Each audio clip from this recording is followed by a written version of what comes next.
What's up, guys? What's Mitchell and up, Mitchell, y'all? Sip and Spill. We live in the flesh. Yeah, It's your boy Eddie Ed, your and girl Kim.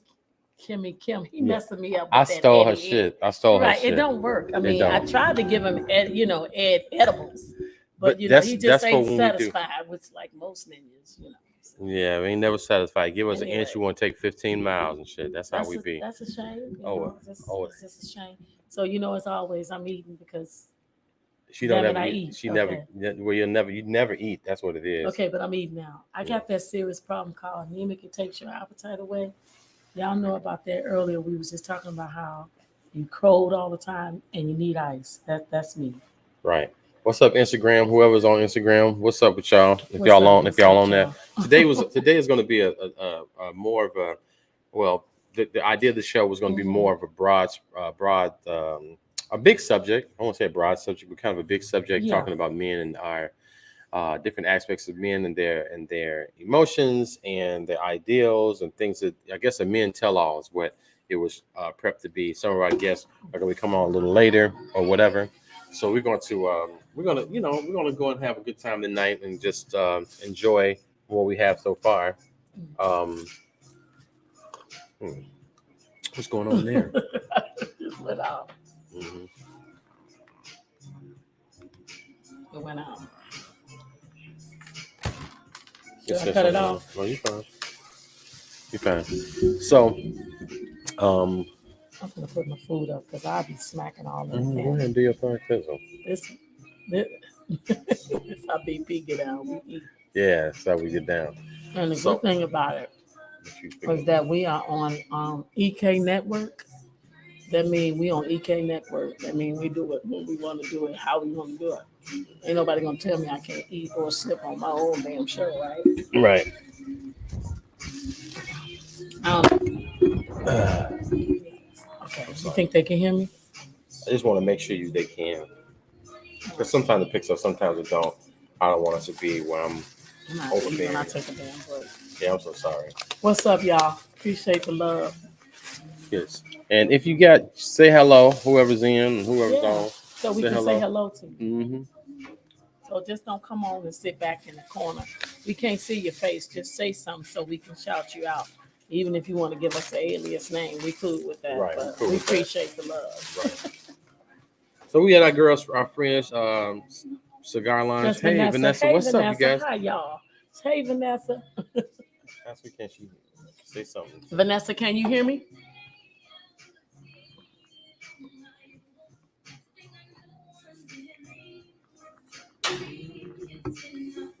Vanessa, can you hear me? Well, I don't want to be bent down. I just want to. Talking the way you want to talk so they can hear you that way. Don't do anything Yeah, else. she hears me. Okay. Okay, good. All right. So tonight we was going to do a men tell all. Unfortunately, I'm going to send a shout out to all my guys that were coming on. They had some severe traumatic issues, not. So my boy G is sick. Hope you get well. To Ryan, I hope you deliver those babies. And then I want to send a shout out to Sheed. I'm so sorry, and I pray to God everything works in your favor. And Charles, I'm so sorry. I hope everything works in your favor. We do have a person that's coming on later, and we'll be talking about some things in that area. But right now, we were going to talk about different things that men wanted to get off their chest. And since they have shared some of those things with me, I figure, we do have the infamous co-host here. He can kind of shed his own light, on certain things. One of the number one subjects I had, though, and Ed, you might say, well, I'm not in the game of that, but Mm-hmm. we hear a lot of stuff and we Right. talk to a lot of people. So kind of live your life sometimes comparison through other people. And I had a lot of people, men, asking questions as to why. Why is it that they really can't find a woman that is truly of class? Soon as they meet him, he take him out on dinner because he got himself together. They're so easy to just give him, sex. And he was like, they think that's what he wants. He's a little, but he doesn't. And we will be doing a men tell all when all the guys are ready to come on, and he will tell this story. But I'm just interested. I'm just curious, like, what would you say? I mean, his story is, I mean, he's a doctor and he's a widow, and he don't have any children. He has a child that he adopted with his, with a wife, but the child is now grown. But he basically saying that he went out on dates and he met women of his caliber, judges, lawyers, doctors, all that. Mm-hmm. And he said they were so easy to adjust. He said that he don't have, there's zero effort that he have to put in to get that type of reaction. He said, like, literally, they can't sit at the table and eat without her doing something with the drink or the spoon or Some sexual innuendo. Right. And he said that it was just. Well, I think I'm gonna say it like this. I think that some women can hear when I know when I was going through a traumatic situation, and I was trying to get out of one situation to another. I kept referencing my girlfriend, my ex, and everybody just go enter. Okay. Without and I kept referencing a partner, and when I referenced a partner,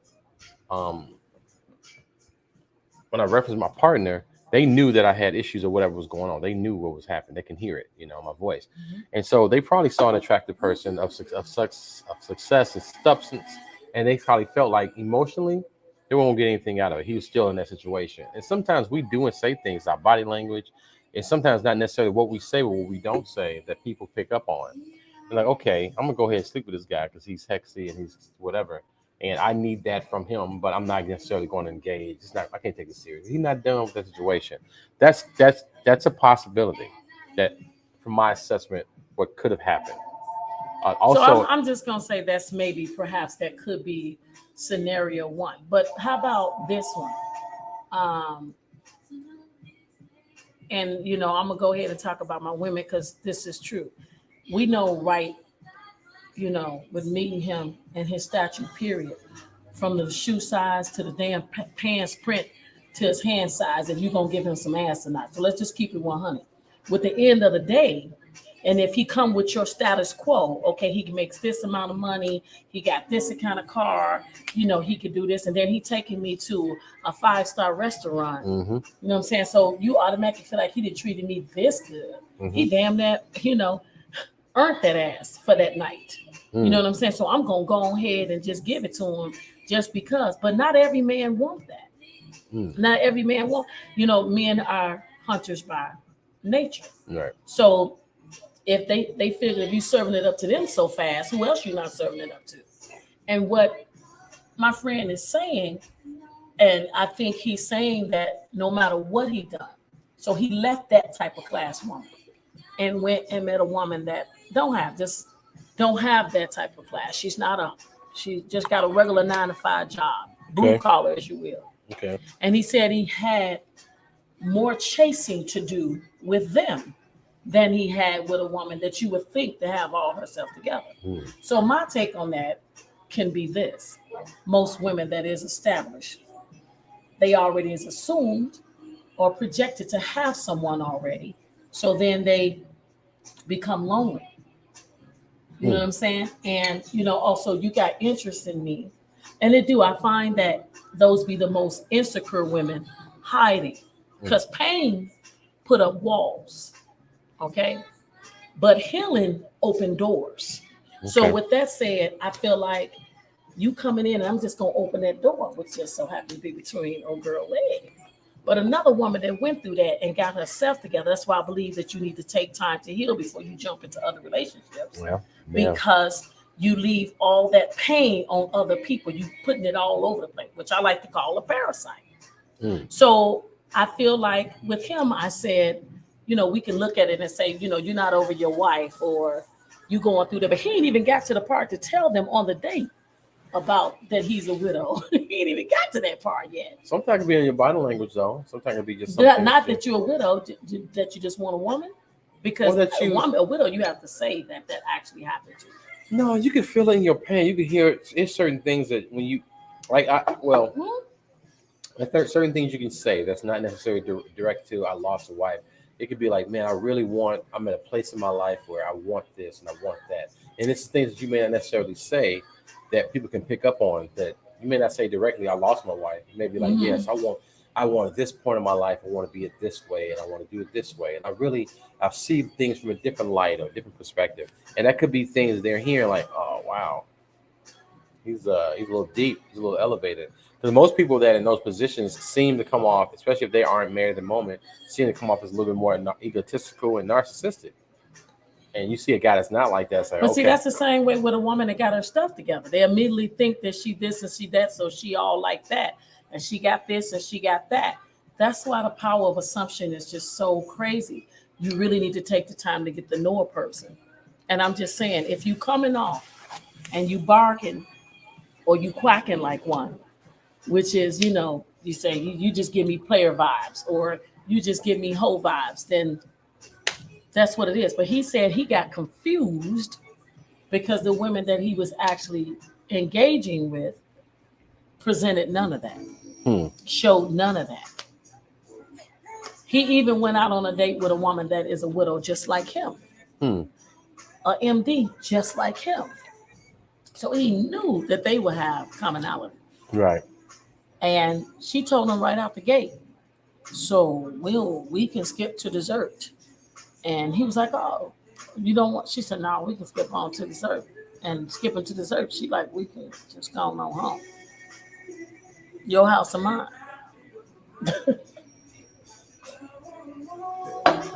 I'm just saying, when you put that out in the atmosphere, and then we get the men to come on and say women this and that and all that, we're presumed to be the ones that make y'all chase or this and that. But there are women out there that is grown as hell and know exactly what they want. Yeah, I'm true not that. against that part, as I shared with him. I want to say his name. I feel like that you don't. It's okay that they be that way. However, she can still be of class and still be grown as hell. If she made a decision that she wanted to be with you in that way and you was a willing participant, then it's just accepted. If you're not a willing participant and you're looking for something else, then that's not the woman that you want. Because you can't sit here and tell me before your wife and after your wife that you just smash on the base of I just need to get my fluids released. Because you did. And he did. Well, I'm gonna tell you right now. He wasn't looking for substance then. This is a concept of which I don't know nothing about, so I can't speak on it because I only talk about stuff I know. That I don't know anything about. Being in that position where you're looking for something, you're not able to get it, and you get these kind of shallow vibes or whatever. I haven't been in that position to know that. Neither have I been in a situation where I've been devoid of a partner where I've lost them through in that way. Because that comes with that's a whole other level of need and want and devastation, a void to be filled. It's a lot of variables that create this freaking perfect storm, so to speak. You know, that situation happened, I think it was a child or something. I don't know maybe I'm mistaken the words, just something was going on. But anyway, but I know losing the wife in that manner and then wanting something real and not getting that real thing, getting this physical like vibe from people that. But you're saying that you haven't related to that simply for the fact that you don't know what it's like to lose a spouse or a girlfriend of death. Of death. But you're saying it's two different things. However, you can get a divorce and it can mean the same thing with just being on this earth. I still wouldn't know that one either. So right. So with that said, I'm saying with both of them, or even some things of a significant other you've been with for a long time, and you can still be, they the same relevance. It's worse. The anticipation of death itself is worse than death. That's what torture was born. So with that, I'm saying that with that, it is just as bad. Everybody deal with their pain the way they want to deal with it. But the need and the desire of to fill that void is the absolute same. However way you want to go about it. Some people just get on drugs and that's they deep because I need that. And then some people become just a flat out sexual being to keep filling that void. Or they become a complete alcoholic. You know what I'm saying? Right. Or, you know what I'm saying? So it's the way you deal with it. But pain is a mofo.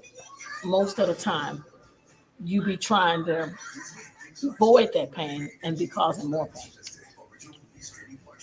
Yeah, that's a. So hopefully he's gonna come on and tell that story. But challenging that, my advice to him is to stay true to himself, but be very transparent about what you want right up front. You know, that's the best way you're gonna be able to handle that one. You know, so like I say, I want to learn. I was really looking forward to hearing his perspective and his experience. Yeah. Because sometimes experiences they are nuanced, and Right. there's things that we don't like, the detail. We may Right. not hear, Mm-hmm. or somebody may have said. So it's something I'm always willing to learn and listen. When she brought this Right. concept to me, it was some ideas I hadn't heard before, some stuff Right. she had know and learned, and I wanted to hear about it. So those are areas I say here I can't speak because I don't know either one of those situations where I've had that experience and then even knew what to do with that experience. So Mm-hmm. you know what I mean? Because whatever, honestly, this experiences of mine have been. Even if I lost a relationship, I ran into people who are of certain caliber, or a certain caliber, at least close to me emotionally, financially, and I was able to. It was kind of different where I was the one feeling like they are ready to be emotionally to give of themselves emotionally to me, but I wasn't emotionally available to them. I wanted to be, but I still was dealing with stuff. You kind of want to be, but you really not. So you're not. So I've been in that position. So I'm like, no, Okay, let I me know just y'all gonna laugh at this, but when they was talking just a few minutes ago, I do this sometimes, so I'm gonna go ahead and just talk say it now loud so I can hear you. without looking at him. Sometimes he be talking, and I kind of tune out what he be saying, not on purpose, but it just happens. So like everything that he just said, I tuned out. So I didn't hear that. So I'm looking at y'all because I don't want to look at him because I can feel the heat of what I just said. I can feel the heat of him going, for real, Kim? Like, for real, you just tuned me out? Because my mind is already, that. So with that said, I'm going to need a little recap. Now, I got key points, but I'm going to need you to recap. Yeah, the If point. you don't mind, I got to look at you now, but I'm so sorry. But I'm going to pour my drink so I can get So to where what he what already at. what I was saying is that it's an experience I hadn't had where I I've heard that met, part. right, and so my experience has been different where people that um, even though I lost a partner or lost a relationship, and I was out trying to date or whatever, um, I may not have been emotionally available to the person I'm dating, even though they have been emotionally available for me and wanting to work with me or whatever. It wasn't just a sex thing. Even if it was, either whatever it is that I felt that I wanted, I was able to get it. So I hadn't had that situation. But then I haven't been in this where I'm looking at as far as a widow Mm-hmm. or as far as a yeah, I just hadn't been in that. I hadn't been in that situation to be able to speak on how to get out of it or how to fix it or deal with it. So I can't speak on it. That's all I'm saying. Okay, so now I know why I tuned out a little bit because I heard that and I thought I missed something. My bad. But the next subject then that I could talk about is where you feel the other guy that was gonna come on. I'm just gonna touch their stuff since it's on me because they gave it to me.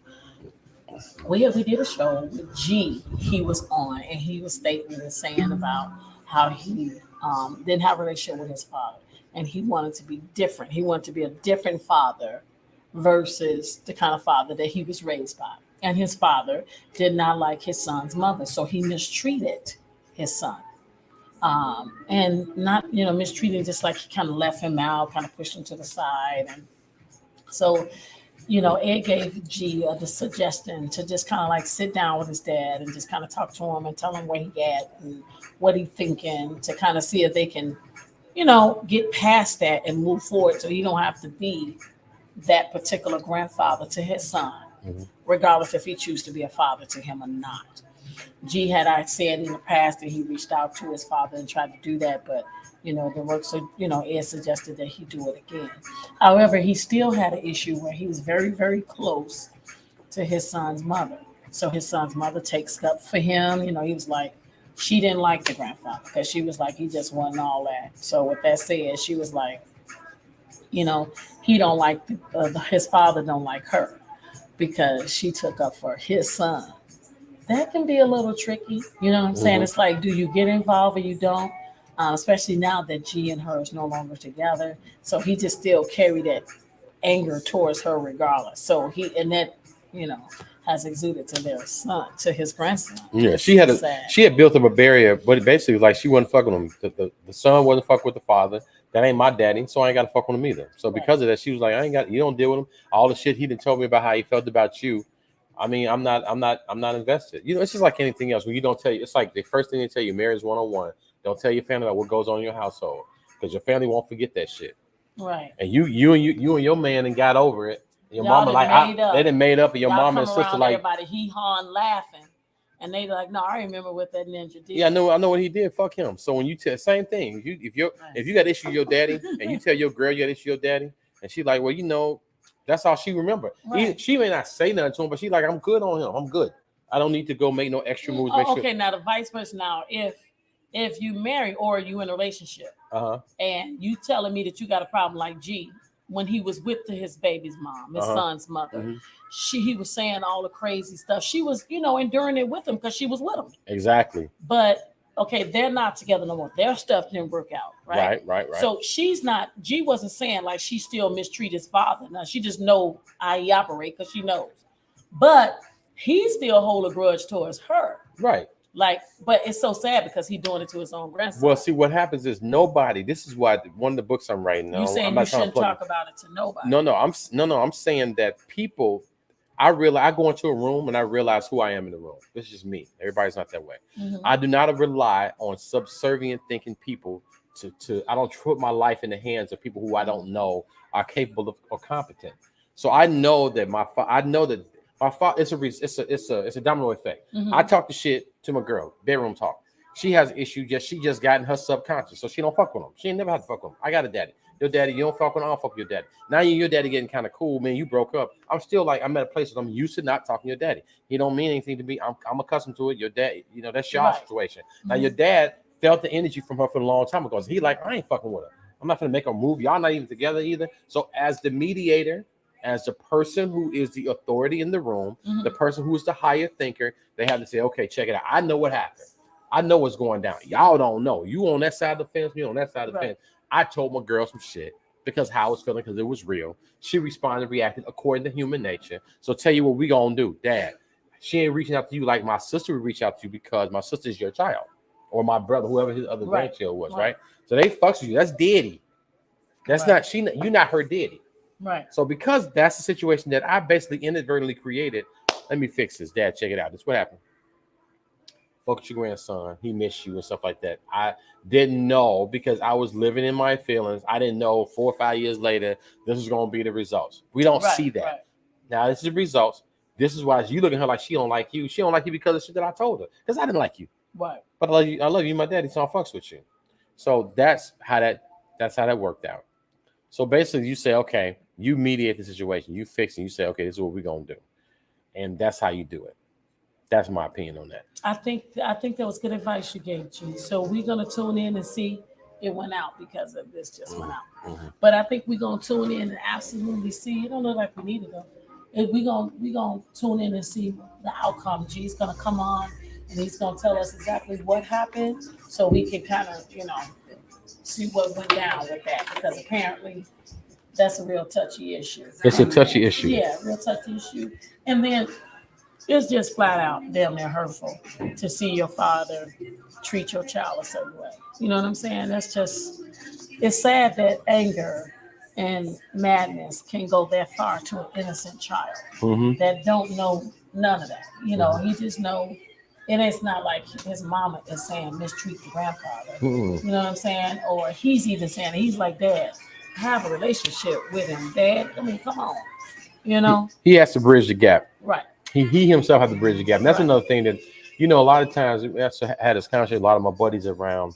We would talk about this. Oh, hey, man, they need to go ahead and fix that bridge. Man, somebody come up with another idea to make this type of drink. And everybody's looking at who's going to be the one that's going to invent this shit and build this bridge. And you just need to go ahead and do it. Right. Who's going to step up to Donald Trump? Well, go and step up to him. Right. Everybody's sitting around and waiting on somebody else to do it. You that person. You got the idea. So just do it. You have to do it. You have to create it because they're not going to do it. And I'm not saying they're not competent, but it doesn't matter enough to them. It matters to you because you're the one that's like sitting here sulking. I was in that situation. This is a situation I could talk about because I created a situation similar to that. I had the same situation where I had issues with my dad, and as a result, my family, my wife, they had issues. They weren't really feeling them. And he was looking like, damn. Now, he wasn't being shit. He just was kind of like, well, I guess the bed I created. So my dad took it like, oh, it's bad. But if you want to rock me, I'll rock with you. He wasn't like not reaching out. He just kind of felt like, well, damn, I'm not invited. I'm like, I already know I'm not welcome. Just know I don't have no problem with y'all. And he could have probably done more, but I don't know. I just in that situation, we all have to put on our big boy drawers, big boy panties, whatever, big girl panties, and everybody has to step to the plate and do what they know they need right.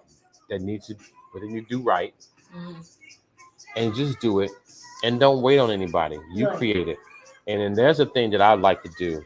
I draw a line in the sand. This is the situation. This is what it's gonna be. I did my part. I'm gonna exhaust all my fucking resources. I'm gonna put in all the efforts. And once I know I've done all I can stand, I'm gonna stand. Once I've done it, I'm gonna do my part.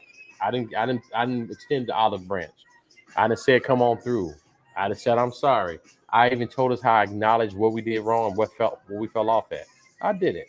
That's what it is. Well, I think that goes to when you say from just even in friendships, you know what I'm saying?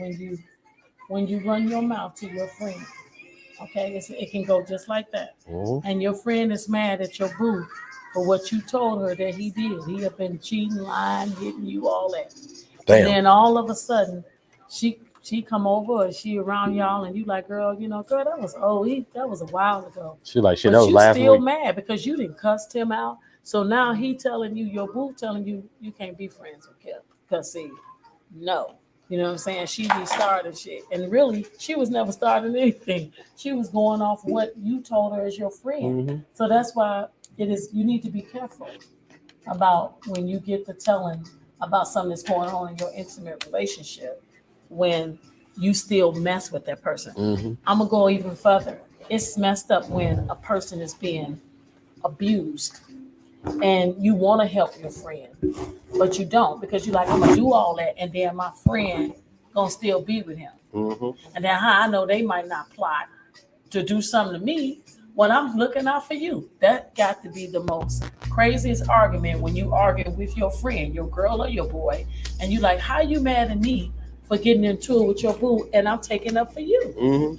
So I feel like a lot of people don't get involved anymore with helping people that is even so much as getting their ass whipped.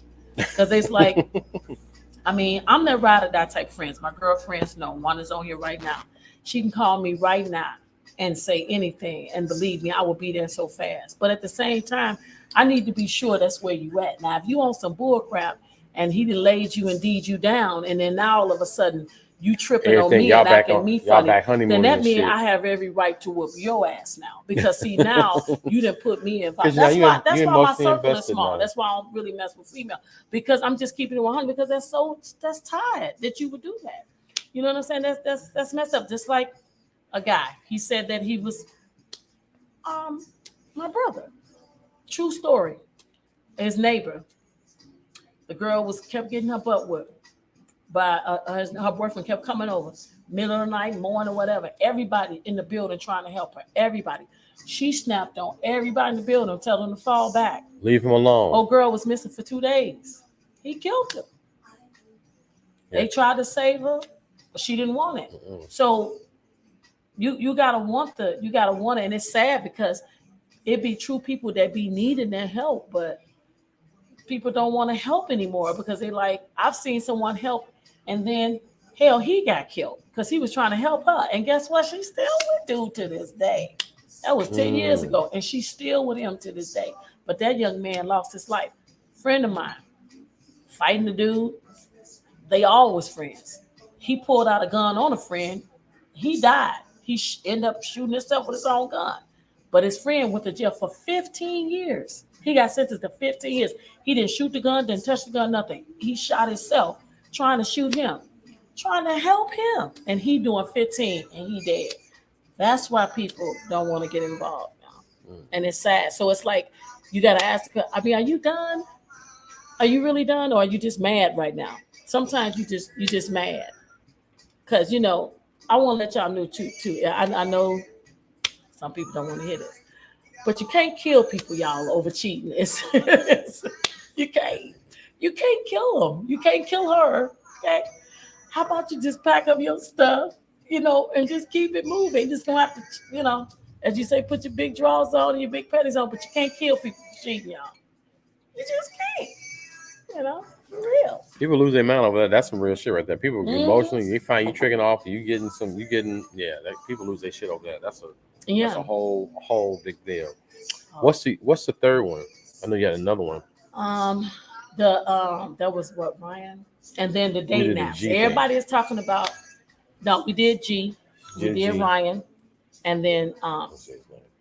I'm sorry, nobody knows who he is Okay. anyway. But I'm sorry, I just say their name. Y'all know G from when he was on here. The other person, Scratch. Anyway, but I can't help it. I'm acting like yeah, because I be telling Ed, stop Right. saying, you Yeah, know. she been telling me that for the Probably been longest. straight up rubbing off on me. With that said, the third one we had, the biggest one that everybody wanted to talk about is these dating apps. Being on these dating apps, and are you really on there to really date, or you just really on there to smash? So we had a guy that was going to come on. He's actually was a therapist, and he said he himself is on a dating app, and he was saying how he has been able to talk to different people, and he said he just feel like he's running into all different kinds from the men and the women, like people coming to him and talking to him about it, and they all are saying it's really just a cesspool. Now this is something I'm gonna say I can't really relate to that part, but I can relate to what comes to me, and that part I can say. But I think you need to really take the time to ask the right questions when you're talking to somebody, whether it's via the face or over the phone. If you just get right to, what I'm saying, how you shaped, and because the devil can send you, your package of preference as well, all wrapped up and fine. You say you want a tall brother with dark skin and a beard, and broad shoulders. He can come to you, but he also can be a parasite. You say you want a curvy woman, and she can come to you, but she also can be a parasite too. You're not gonna know until you actually take the time to find out. I think we run with what you see on the surface, and then when you dig in and find a little few pages, then you go, oh damn, man. But you didn't slept with him or slept with her already, and you didn't damn near call yourself moving in. She didn't cook you a good meal, and you taking off your shoes for 2, 3, 4 years. You know what I'm saying? I'm just saying. I think you need to take the time and get to know a person before you start saying that this is the person I'm finna, go ahead and be with. And remember, a dating app, you can be whoever the hell you want to be. How you know is there's true ethnicity on a dating app? I think You that's can just. just make it up. You can be anybody you want to be. I think that's whack. They do, and I think that's whack. I don't like Mhm. when people do and not portray who they really are. But I had a situation I was telling you about that one of our viewers, Bridget, was telling me about. She was dating a guy. I was talking to a guy long Okay. distance, and he gave her like a Dear John letter. He basically texted her because I guess she wasn't. He's a truck driver, Okay. and a lot of guys that be on the road, they kind of like to have the interaction and talk on the phone. Okay. And I guess she wasn't giving him enough time on the phone. And he went ahead and said, "Well, I guess you ain't really interested in me and shit like that. So I guess I'm gonna go ahead and cut it short while we at it." Blah blah. She's like, "Nigga, I was at fucking work." Like she actually works during the day. She's on the construction. She does safety, so she's on the job site. She talks to him when she can. She can kind of move around, but she See can't be that? on the phone lamping like So he that's what can. I'm She's saying. They got driving. these unexpected expectations of how we supposed to interact, and I don't know you yet, right? So that's Yeah, what I'm right, saying. right. It's like, what is the rule of thumb of how often, like um, 2 texts, 1 call rule. Okay, when you first meet somebody. Right. But really, if you really interested in somebody, you gon' if you say, well, hey, I'm sorry I didn't get back with you, I was doing blah blah blah. But if you already saying goodbye, write me a Dear John letter, I'm gonna send your ass off because okay then, because you dealing with something that got something to do with you, ain't got nothing to do with me. Because people do got a life. You know what I mean? Okay, so you sitting in your little truck and you driving miles and miles and miles, so you got time You got to time. talk on the phone. But in the profession I am, I ain't got time to so much. I want a set time of when I'm gonna be able to respond back. So my time is of precious. So if you get mad at me because it took me, you text me at 9 and you get mad at me because I hit you back at 10, yeah. Next. I think people that it's a, all right. So here's what I want to talk about. We always talk about options and shit like that. And I was talking to different people, and they were saying they talk to guys or guys, and then it's like they get their attention for a minute, but they just kind of fall back, and they catch back Are you like talking 2 or about the 3. ghosting? It's not even really ghosting. It's like they just kind of be lax with their communication. Like they'll talk a day. They oh yeah. Then they call you, hit me back 2 days later. You got to really hear. I want to bring them No, I'm on with too. you because that's the next one. That's what she was going to talk about on a date nap. He was going to talk about that you reach out. This is one of the biggest things. Say, what's up? Are you really, really interested in a relationship or not? Right. Why do it take you 4, 5, 6 days to respond back? So you vibe that Monday. Good morning, beautiful, as they always do. Yeah. Good morning, queen. You know what I'm saying? Good morning, handsome. Good morning, king. You know, Like all that. that. Yeah, you ain't none of my damn king or queen. But you know what I'm saying? We playing cards. You know what I'm saying? I'm just saying. And then you go, WYD. Damn, you couldn't even type it out? Okay, got you. So then you move on, and then that's throughout the day. Then you don't hear nothing else. Here come Wednesday. Not a how you doing, no good morning, queen, king. It's WYD, what you doing? Like, what? What? Like, so you think you was whole vibe. And so now this is coming from a therapist. He said his big thing was they're sitting up saying that. And he said it's because they're weighing out their continued options. I'm not going to show too much interest. Now, I don't know about you, but have you heard the rule of when you first meet someone, you wait 3 days after you meet them before you counter? You wait literally 3 days before you respond. You ever heard of that? I've heard of some stupid shit like that. Right. That's some shit niggas would do back in the day. Right. That's some dumb shit. I don't. Okay, so now it's not like that. Now it's like I holler at you when I holler at you. But if you show me some interest or love, I mean, you don't call me, I don't call you. So, like, how are you gonna ever get to know somebody if you doing that? Yeah, but so let's deal with the elephant in the room or the horse in the room. Or whatever. The fact of the matter is that always the elephant. It's the elephant in the room. Here's the thing. The fact is, if somebody's doing it, they have other shit they're doing. They're probably actually actively in a relationship. Well, how about they just not really into you? That's saying, well, no. They don't have a chance to get into you. It's that, see. Because you're saying they haven't gave it an opportunity because they went on so fast. No, I'm going to just talk about myself, okay? If my shit is going shitty, I'm like, you know what, let's see what's out here. You fucking around. I ain't no motherfucking gun. You know what I'm saying? Let me go see what's out here. And now I see what's out here, but now you want to act right. Now she give me all the time. She fucking and sucking, all that kind of shit. Now it's like, oh, okay, I'll get back to you because you out here trying to see, like, can we go out to dinner? We go out to breakfast. You out, you hit. I'm like, well, that's just that situation. But they got a situation going. So you're saying if you meet somebody and it take them so many amount of days to contact you back, it's because they got other options and they fucking around? You think that the verbiage I want to use is that not the options. Option is almost like, well, I could go. It's an option in everything. Well, no, this one I like to make sure I'm using the words properly. What I'm saying is that options can go a lot of different ways. Mm-hmm. I'm saying they got other shit that they're doing. An option could be I could go over. That's option one. I can go upstairs. Option two, I can go downstairs. So you saying they doing other things? I'm saying right now I'm fucking. Okay. I got an option to go upstairs though. I got an option to go downstairs, but right now I'm in the bed. Mm-hmm. That's what I'm saying. They're doing that. The option is I could get to it, work on it, possibly see it, because that's an option. I have an actual. So when they got actual, their time is being consumed. I'm gonna need a stronger drink. But that's what I'm saying. I promise to God, I'm gonna need a stronger drink. The reality my comeback is different than his. Mm-hmm. It's not about a comeback. And I'm just sipping on wine. I mean, I gotta, you know what I'm saying? Y'all know we sipping and spilling, but Ed is spilling. Okay. Yeah, I was spilling right. I'm gonna be but sipping. It is men. But no, he doing what he's supposed to do. This is what we do. We don't talk about what we heard. We talk about what we know. So that's what he's sharing. I'm so saying with that said, okay. I'm in some ass. I have an ass opportunity in the next room.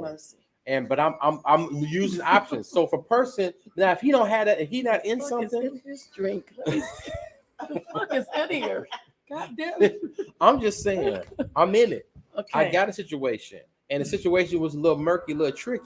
So I'm gonna start exercising and creating options. And so I hit you up. Now here's the thing. This is just real talk. You may call it what you want to call it. When now we go into options. Let's say we fuck the people in the room. I'm already get situation. I got a relationship. Fuck that. We going to options now. I'm talking to you, and you. I'm on the phone with you like, yeah, I'm cool. Hit me after 3 o'clock. I might be available on the weekends. That's option one. Option two, what you doing right now? Boy, listen, I like your dick. I want to do whatever. She talking now. Mm-hmm. She's talking now. She wants to get down now. I want to see what she's talking about tonight. You want to meet Saturday and it's Monday. Mm-hmm. She's saying, nigga, I get off at 6. Meet me at the bar at 6:30. And nigga, it's 4 o'clock.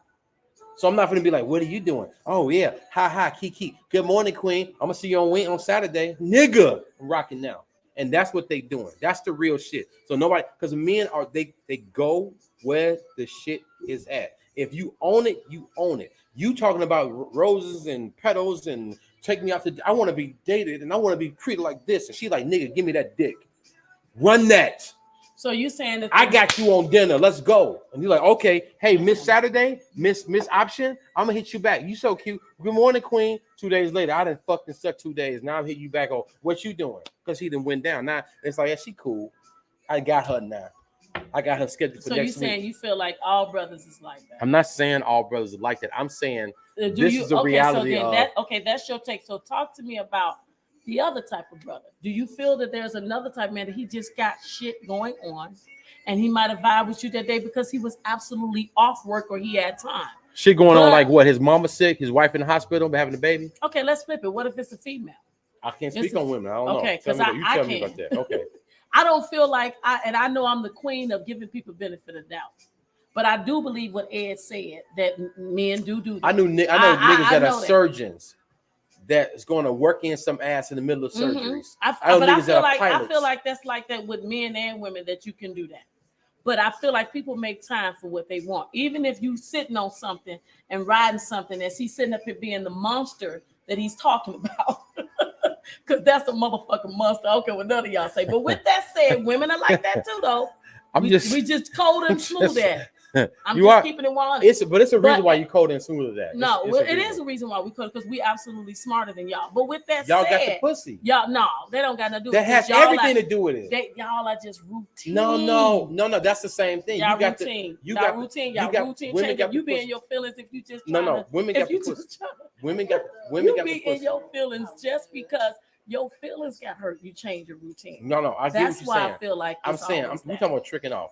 A man gonna do what a woman could do what she want to do because the women run the rules. She got the pussy. If she's saying, I don't think so. When a man got an option, he can get more than one. Like you just ran down, he ain't worried about that one. But when it's someone that he's really interested in, that's the one he gonna focus on it, even if he sleep with you. That's fact. So that's what I'm talking about. That's that whack ass shit that most women keep falling for. What I call is a parasite. So until you learn that, you're gonna keep being entrapped in that same situation over and over and over again. But at the end of the day, I don't feel that every person that you reach out to cannot reach back out to you. Like today, for example, my guys who I trust them, they had tragic that happened. Okay, I'm just saying I don't want to not give respect to the people that actually really do have to. Like he said, something wrong with your mom. It ain't always got to be tragic. But if you can go and pee, you can take the time to text. I'm a big person, and Ed knows this. I'm a big person on communicating. But when your ass stop communicating and you stop talking and you stop saying this, he's saying those are possibilities what most men could be doing, right? But or it could be not. He's not interested, like you said, though. That could be that. Thank you. I'm so glad. But or 9 out of 10. You're just not a factor to him. Like he'll get to you when he gets to you, and that's a problem. That's a problem too, because when he gets to you, that's when you need to start figuring out what your value is. That's why, in order for that not to be an issue, I would say you should know your value is automatically, because this is where we get trapped up, ladies, over and over again. Because when they do show that type of behavior, then you go, damn, what I do? But at the end of the day, if he really not into you and y'all was vibing for that moment, it's a moment of convenience. Because I feel like we all got options, but options, you keep on looking for a better option, a better option, and a better option. You're never going to get that complete that you're looking for. Right. You just never going to get that.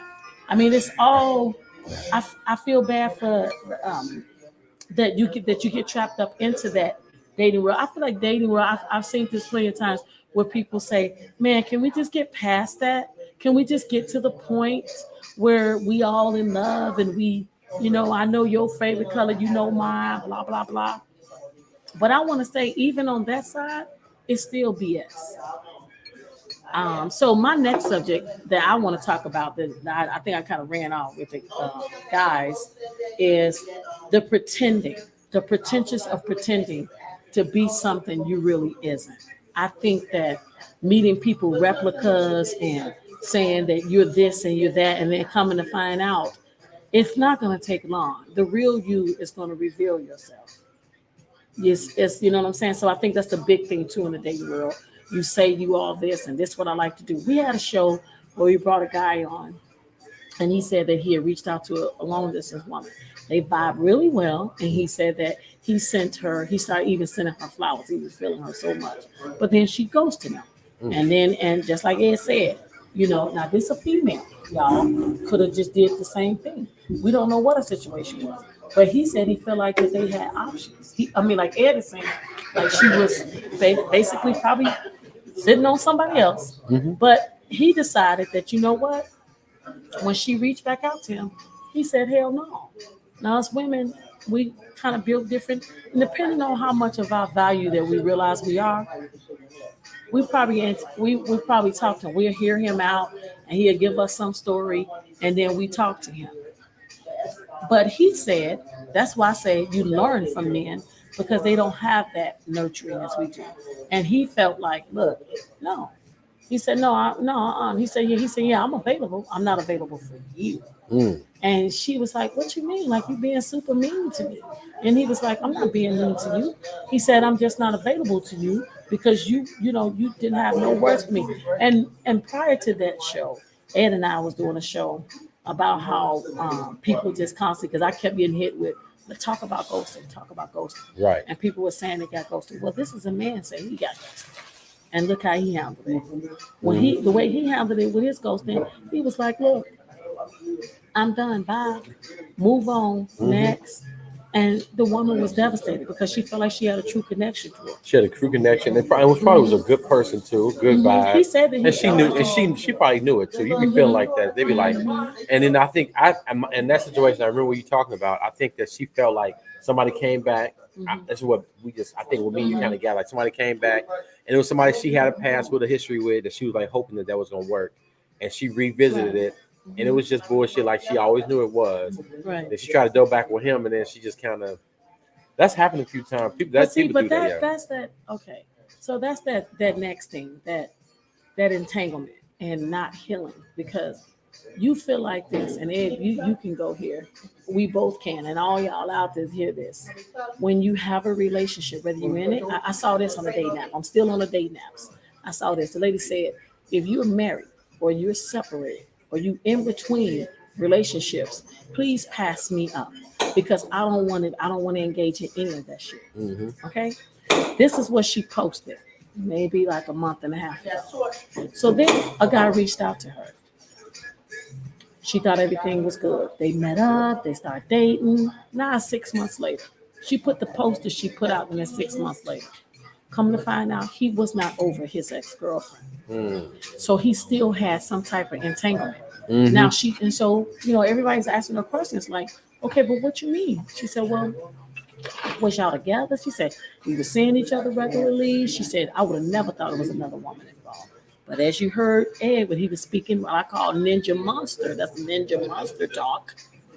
What he was saying is very capable of doing it. And it's not just men. I feel women do the shit too. Y'all know it.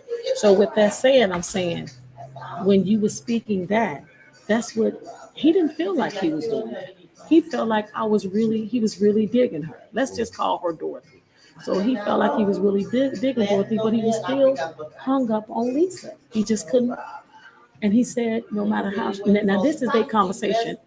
I would like to call it the exit conversation because they was 100% adult about it. But she just said how hurt she was because she put that ad out there, and then she met this person, and she still got hit with the okie doke. He still was on that bullshit. He just ignored her request, and and she said when he came to her, they had basically like a come to Jesus meeting. And he said he was not about that life. Like he was, he ain't got no exes coming up. He ain't never been married. So she's like, good, we good. Okay. So he basically dotted all her I's, crossed her T's, but only to come find out he still was caught up with the ex. Now get this. He didn't get the ex back. The ex was done. Okay. He didn't get the ex back, but he didn't get over the ex. So it doesn't matter about everybody think that, you go back to the person. No, if he wasn't done within himself, because he didn't heal from that, he shouldn't have been trying to do nothing with nobody else. But you don't think about that. You know why? Because once again, I'm gonna say it again. Pain builds walls. In order for you to get healed, you you got to be able to open doors. And sometimes, if you're not careful, you will put the wrong person in a suite that don't need to be. Mm. And you'll mistake that person for something else. Moving on to my next subject that I want to talk about, coming strictly from nobody, is compatibility versus sustainability. You can mix and intertwine them too. And you could be like, oh, we got this, we got that, we got this. You really need to decipher. And I don't know about y'all, but for myself, I think I do inventory checks about everything in my life on a damn daily. Mm-hmm. Because if it's not fitting in my life and it's not fitting for me, then, and I don't care how good, how wonderful it is, and you gotta tell yourself that this feels great. Like, I don't man will be awful. Oh, I don't want to be without it. So you endure and you go through. But when the shit don't work out Right. to the way you want it to, you know how I feel like there's always red flags, as we say. But at the end of the day, this is in careers too. This is not just in relationships. But in life, when you make certain decisions, you really need to take your time to make informed ones. And when you close one door, because think about why the hell you closed that door in the first place. You know, so everything that looks good or might be right there. I think we were going to do a show. We haven't done it yet. I think Ed put it in about everything look good is not good for you. Everything that feels good, it looks good he to said you. look good and feel good. And Looks good to you, may not be good for I you. don't know about the feel good part because it's feeling good. I don't know. Anyway, but with that said, I can say this part. What I mean about compatibility, and I'm gonna go ahead and talk about him just for a second, and let's just call him Neon.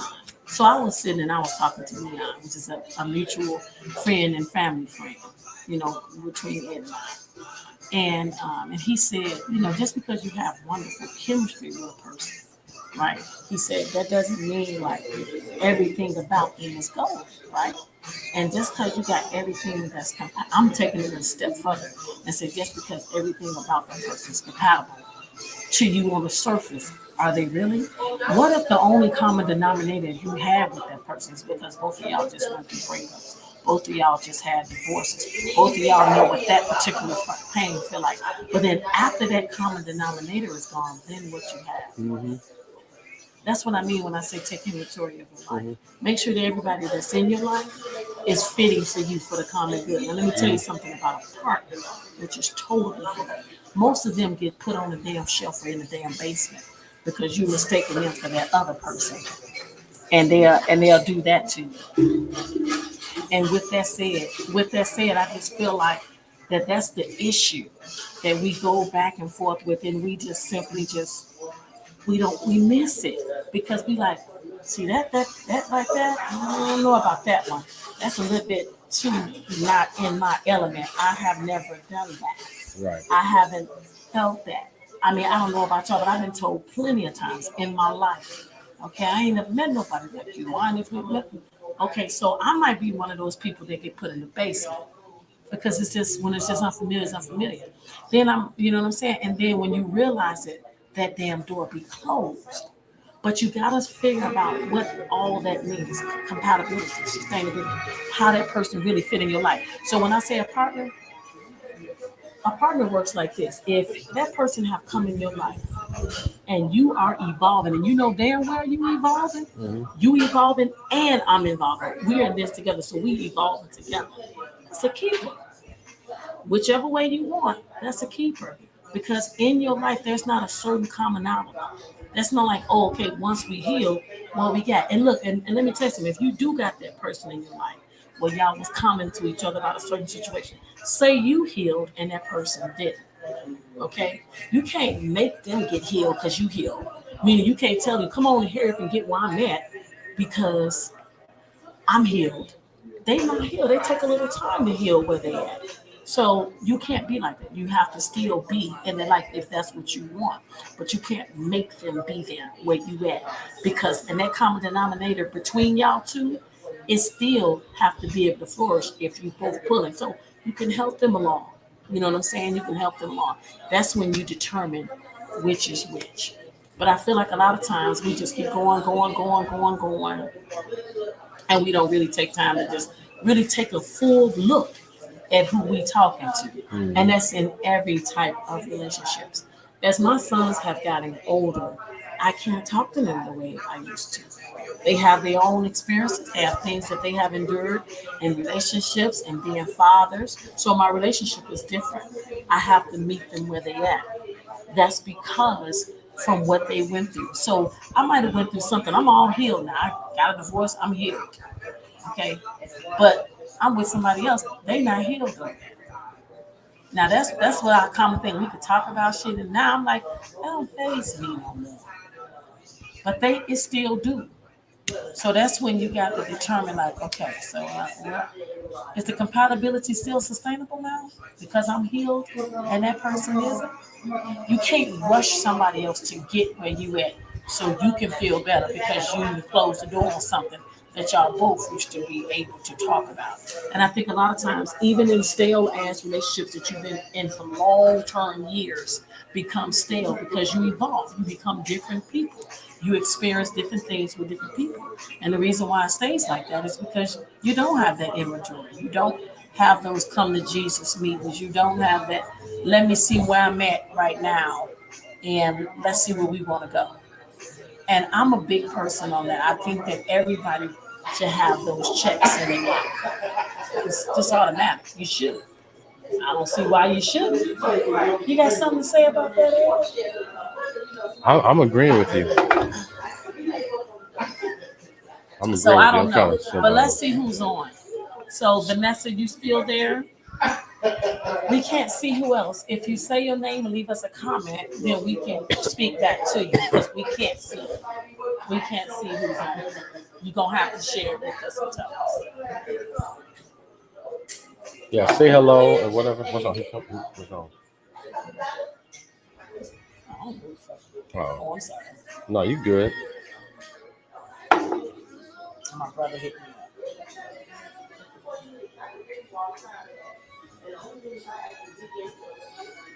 Oh, he's saying he's on his way. Do you feel like taking a I don't know if A Bridge is break? available coming in.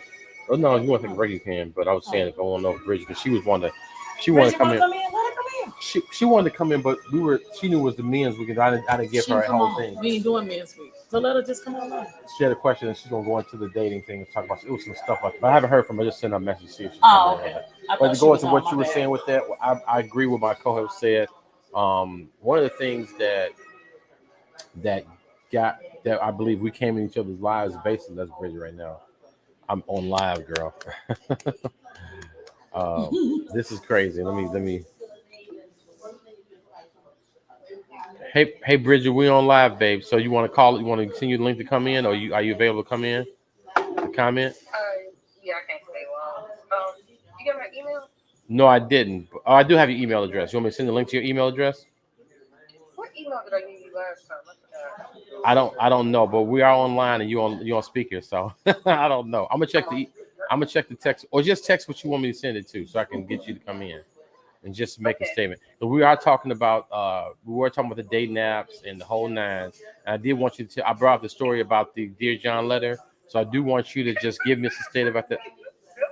I know it was funny, and we're talking about it now. So text me right now. I can text you from my tablet, my phone, my laptop, and I can respond to you and send you the link to come in on that with us, okay? Or at least say something, okay? Or just type in. You can just I know you want to come in. I know Just send your y'all message can on hear here. all that conversation. Yes, just go I'm so ahead. sorry, y'all. Well, yeah, that's how we do. That's it. That's how we get down. No, that's just Just it. send us a message. You can That you shit can is not comment me. comment on the comment on the stream, and then I'll just say the comment on the thing. Hey. All right, Get off the phone. all right, bye now. Okay, bye. Yeah, she I guess that was my ghetto-ness. I'm sorry, but that's one of our faithful callers and our She's on, subscriber. right? She's one of those people that's on. So Yeah, that's good. Yeah, I think that. I don't think she's on. I thought she said she was on. Oh, did she? Okay, I'm not sure. But it looked like she said she was on. she wouldn't have called if we knew it was on. That was crazy. That's stuff. That's because it's over with. Oh, Because okay, it's that's been an good. hour. So listen, guys, we were at Ruckers in East Chicago, Indiana, owned by Miss Nicole Rucker, the bomb and beautiful sister that has a very exquisite, beautiful location. Customer service is off the chain. Please come out there and support this sister. She's got a couple of locations. One she's opened up in the next month or two. I would say a couple of months. And what town is it? Riverdale or Dalton. in Dalton, Illinois, a cigar lounge.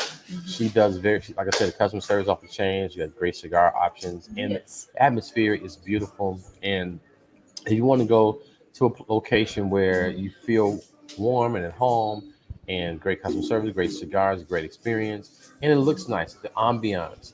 To me, customer service, people don't understand customer service as much. She's very, very good at customer service, and she Yeah. understands making her customers feel like they're at home, or at least feel welcome and feel that you want to come back and support. So I would give her 5 stars all the time. She's a sweet, sweet, sweet individual.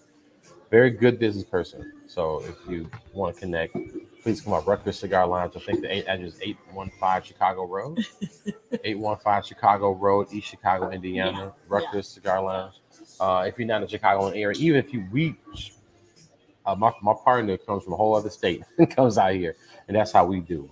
That's how Yeah, we this go. my spot. We This- go this to is- where this is she drives through 2 states to get to here. this so, is so, yeah. yeah, which is dope. Which is Look, I need dope. to make sure y'all come and show my girls some love because this is the spot. So This is when spot. I'm saying I'm And chilling, this is where I want to be. So you I want to gotta host go your to 2 parties states. here. This is where I'm at. You want to host your parties here, have your events here. It's a nice space for a nice event. It's a nice event space, Right. and it's very luxurious and very beautiful. So we always support our black businesses, and we go by the mantra: we celebrate, not tolerate. And there's a bunch of places we can go to, but we feel celebrated. That's what we post up here. She give us great cigars too, and I've been smoking tonight. I've been smoking on one of her actual cigars. You've been her drinking leaf. something too. I don't know what the hell it is. I'm smoking But on her it's cigar. different. It's not different. It's not different. I'm smoking on one I of don't know Nicole what's in there, Rucker. y'all. I have not a damn. I am clue promoting about her cigar right now. The drink is not her drink, so I'm not gonna talk about the drink right it. now. I just said drinking. We sip it still. We can talk about drinking. I'm just saying. Nicole might have a drink coming out. I don't know, but if she does, I'm gonna buy her a motherfucking drink. That's how. Nicole can come out with a pair of gym shoes, some Yeezys. I'm gonna buy her shit. That's what I'm gonna do. I just fuck with people who fuck with me. That's all. Shit. Okay. So I think Bridget's gonna come in and say We're gonna something. do a 5 minute. I need 5 minutes. You need 5 minutes? Okay, we're gonna come back. We'll be back in 5 minutes, you 5 guys. minutes. We'll be back, y'all, in 5 minutes. We'll be back in 5 minutes, peoples. Mm-hmm. Okay. Ryan, I'm gonna see if I can. Mm-hmm. Brother, I might need to know. Mm. That is really nice. Yeah, my phone, it ain't gonna charge. I forgot my damn thing was dead. Wait a minute, are we on time? I'm still, we still on? Oh, no, you ended. Mhm.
Can you hear us now? Let us know if you can hear us now. Clarence, Can you we're hear back us and in now? full effect. Instagram, we love you guys. We don't care what nobody say about your ass. We fucks with you. Yes, Bridget. She said I can't hear. So they all saying they can't hear us. Oh, you hear us now? They said they hear us now. Okay, good. Okay, good. Okay, see how we can't tell who all on there? It don't even say that. Anyway. Bridget, sent you the link to tie in.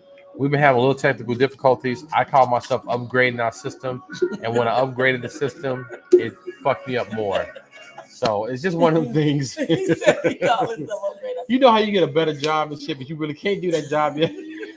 That's what this is. We got a promotion, but we really So, weren't girl, supposed if to you get a can't promotion. come in, just go ahead and type it, and we'll just tell it. But We'll just tell it. if you can't get in, but you know you're welcome to come on in. So, did you send? He said he sent it, so hopefully you can get in. Yeah, I sent it to But you. if not, just go ahead. I didn't send it to your email like you asked me to because I am what you would call a loser. I'm just being honest. And then when it comes to this, not in life, I'm a winner in life, but in this, I'm a fucking loser.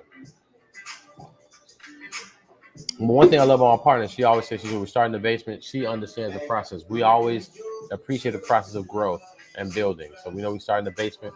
We're in the garage, you said now. Are we in the garage now? We're in the basement. Yeah, we were in the basement. We're in the garage. Okay, good.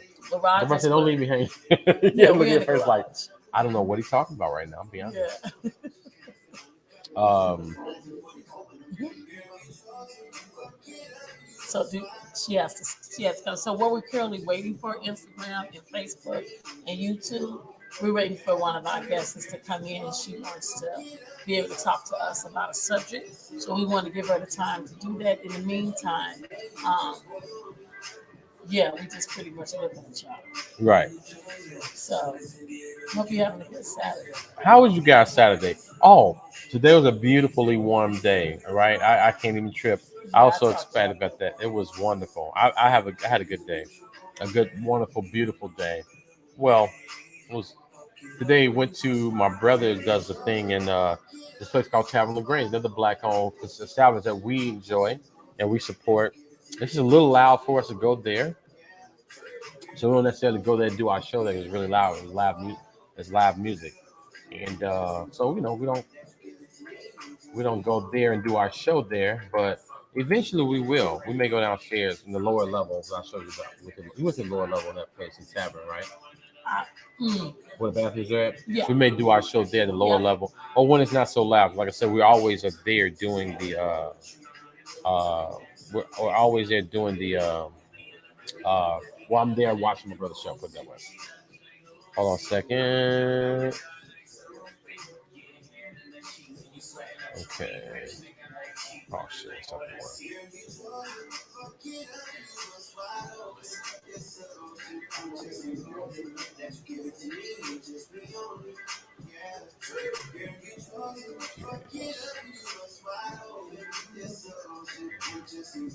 So, Clarence, are you still here?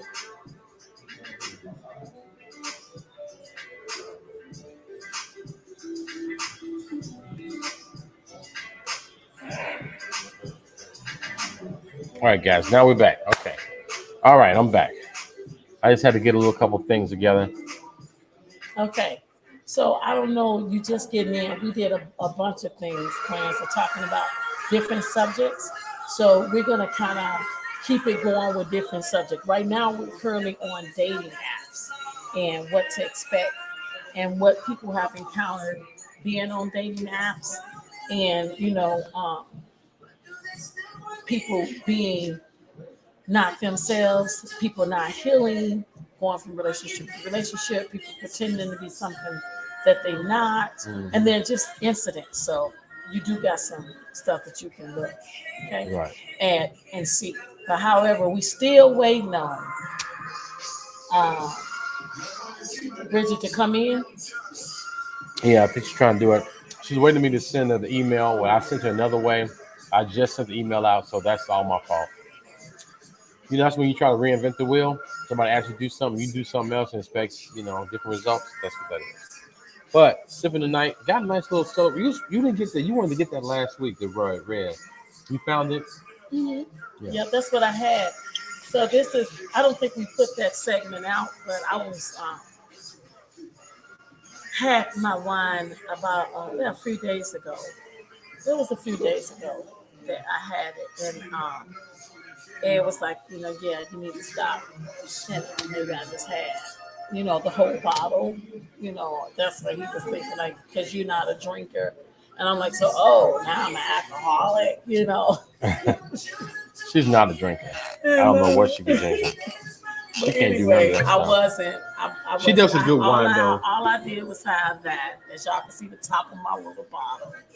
You know what I'm saying? But I think sometimes off certain things, I don't think that I just, flat out just get tore up or wasted. No, I don't want to do that. I like to be in control of my faculty at all times. But I think sometimes, especially on certain things that's going on, like I have an automatic nature, drunken demeanor, and I think that's what he was getting. Okay. Yeah. Can you guys hear Kim okay? Because I'd be concerned about our microphones. Yeah. Because our microphones, we got a position, and I don't Clarence, think. can you hear me okay? Do I got to talk loud? Can you hear me when I just say this?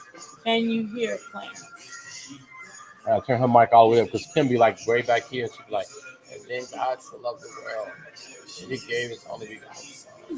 I'm like, girl, I need you to, but we don't. But I like her to be comfortable, so we'll make sure. We just want to make sure you can hear her because I don't want her doing all this. So, and she's got to be comfortable for her. Yeah. Yeah, I can't. Clarence, can you hear me? He ain't say. Okay.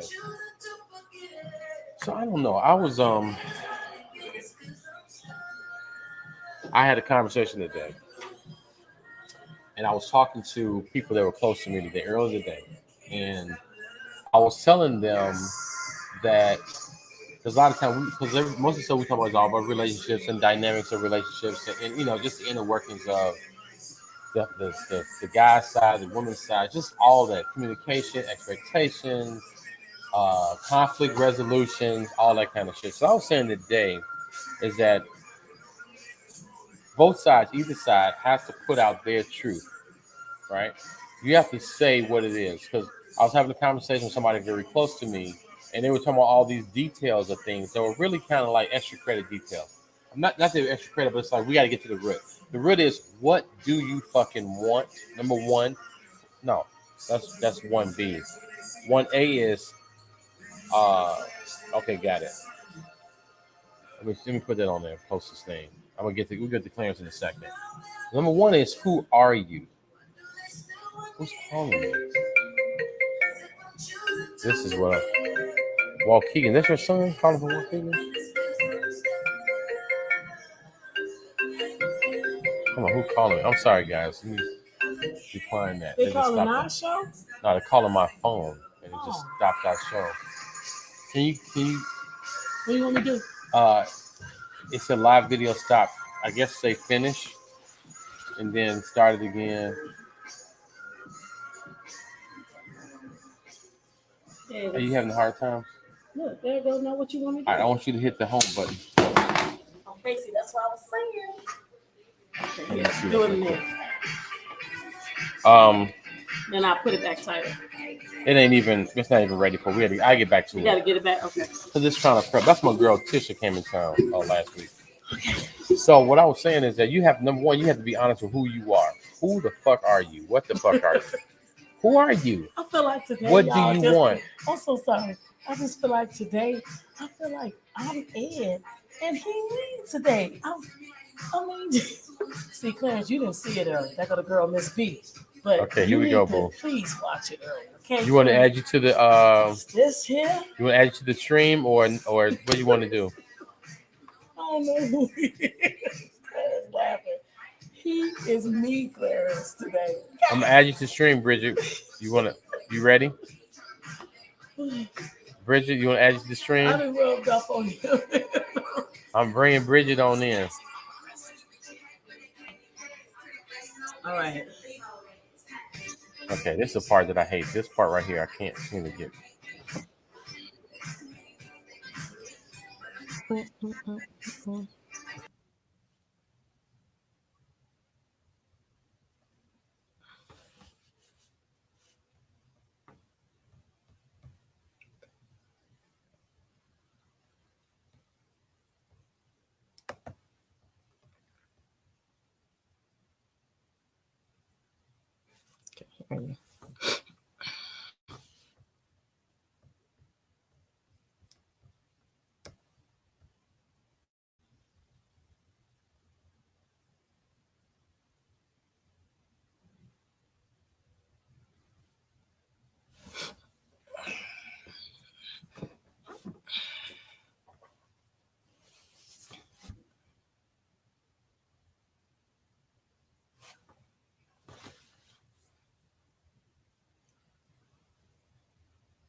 All right. So I'm sorry. Okay, I can hear you now. Okay. Yeah, that's because the extra thing is in the way. So I'm trying to figure this out. Hold on a second, guys. Okay. This is where we start to figure out. I know. Okay, leave it like that. Okay. All right. How's that? Okay.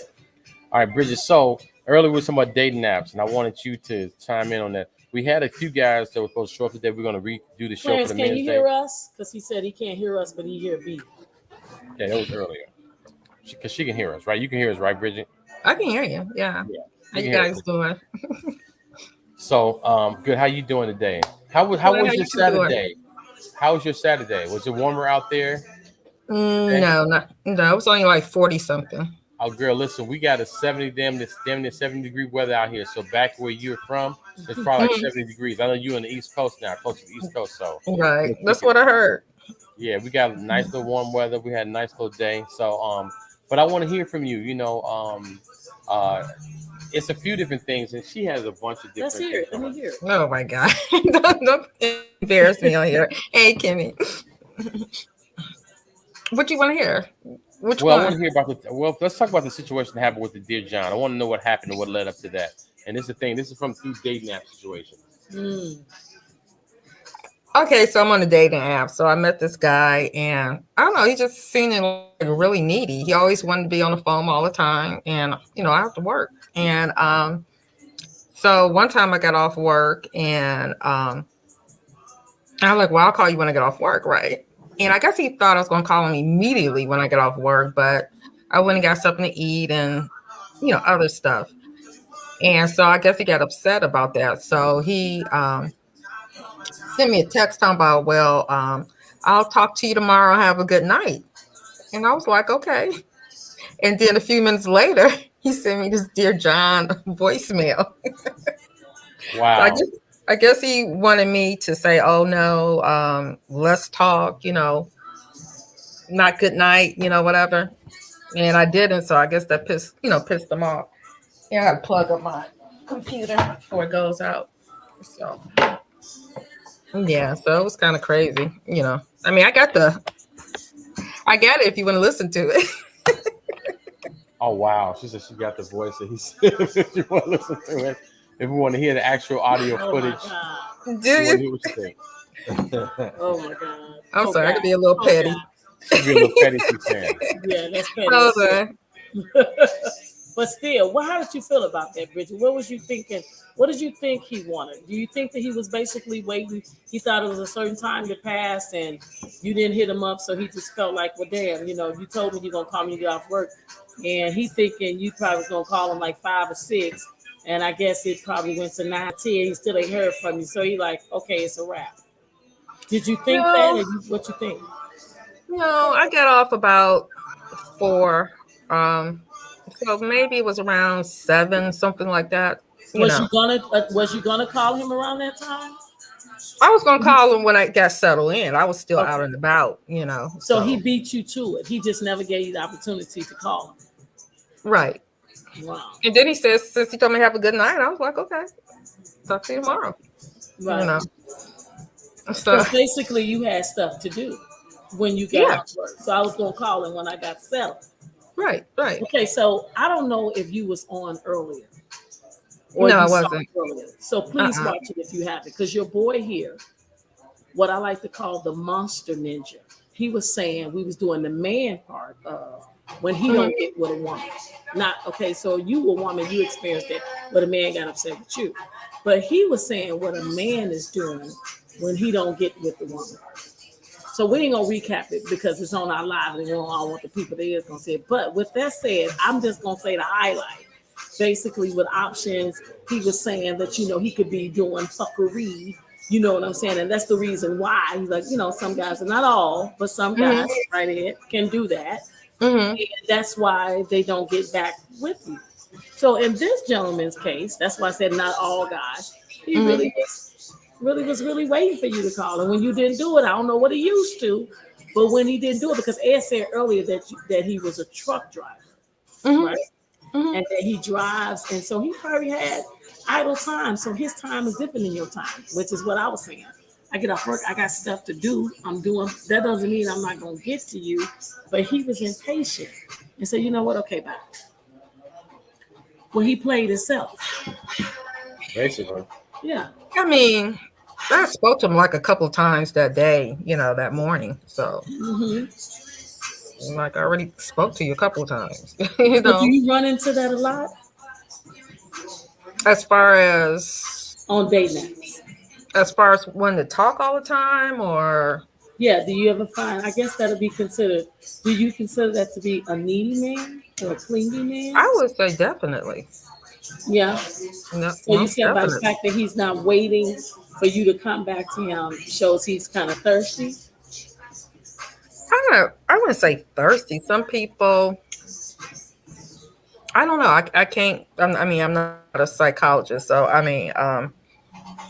think sometimes people might want you to give them a lot of attention, and then maybe make them feel like you're really, into them. Like or some people just want you, or some men or women just want you to tell them if you're really into them or not. Because that's what we was talking about earlier. A lot of times, also, when a man don't respond, or a woman too don't respond, she might not simply just not be into you. Sometimes it takes something for them to kind of see that they are. That's when Ed was sharing about how, other people got options and they doing this and that, but everybody got options. Everybody. It's just you choose where you want to spend your time. You know what I'm saying? You make it your choice to where you want to spend your time. It's entirely up to you. That's what I say. I feel like people make time for what they really want to do. Oh, definitely. But you still have a life too. I had to eat. On a time limit to call you. You just need to be patient. I said, I'm gonna call you back. Yeah. I think that, and then he wanted to jump into, and some guys are really, I wouldn't get into that side. Some guys are really, really ready for that relationship, which is fucked up because that's what you were saying about another person. He's ready for the relationship. And sometimes you get caught up with a person who has that vibe and that energy. And you're like, this that motherfucker, right? I really want to spend that time with him. Especially now he's at a place, especially when a person who has a disconnect from home base. Like if you're on the road and you don't have a partner, or you're not in a relationship, like you're not in a polyamorous relationship, or you're not necessarily tricking off, you got a wife and all that. You're trying to find that person. You're trying to find your check-in. And so you were this great conversation. You were this quote unquote check-in, and he was feeling like, damn, like you could be my check-in. You didn't know it though. You didn't know. I mean, you were building to it, but you didn't know he was looking for you as that support system. And because it's like, well, damn, you didn't call me back. You that motherfucker busy after work. You running around. You doing so much. You can't call a nigga. You can't text a nigga. You gotta wait 4 hours, 3 hours. So that's what he was on. He's like, because his woman, his wife, will be on point, waiting on him to hit him back. Like, you don't do me like that. I'm king ding-a-ling. You hear me what I say. And so in his situation, he puts you in this status, and as opposed to, well, you playing me, you hurt my feelings, so I ain't gonna let my feelings get hurt. I'm gonna go ahead and cut it off. Why, I'm gonna go ahead and cut it off before it starts hemorrhaging. And I think that's kind of what he may have been. Some guys are like, I think he was really looking for her to, and it's like, well, you didn't hit me back. He didn't give me what he thought he wanted from you, or whatever woman he want to engage in.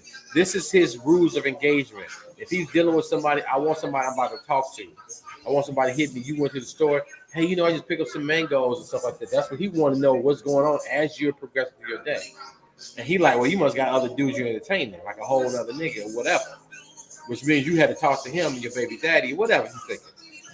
I'm just kind of like trying to dissect what he could be thinking. Well, the urgency also was there because you said, Bridget, that you talked to him a couple of times during that day. Right. So he Right. thought when you got off at 4, damn it, you was calling him at 5 or 5:30. Or 4:30. But you said you was calling him after work, so it could be a whole bunch. After work could be before I go to bed. Well, see, in his mind, it could have been, it could not have been. But I just feel like that is so messed up that you can get caught all up in the maliciousness of that and miss out on a great opportunity with someone. I think it really is because everybody got all these messed up ass rules now.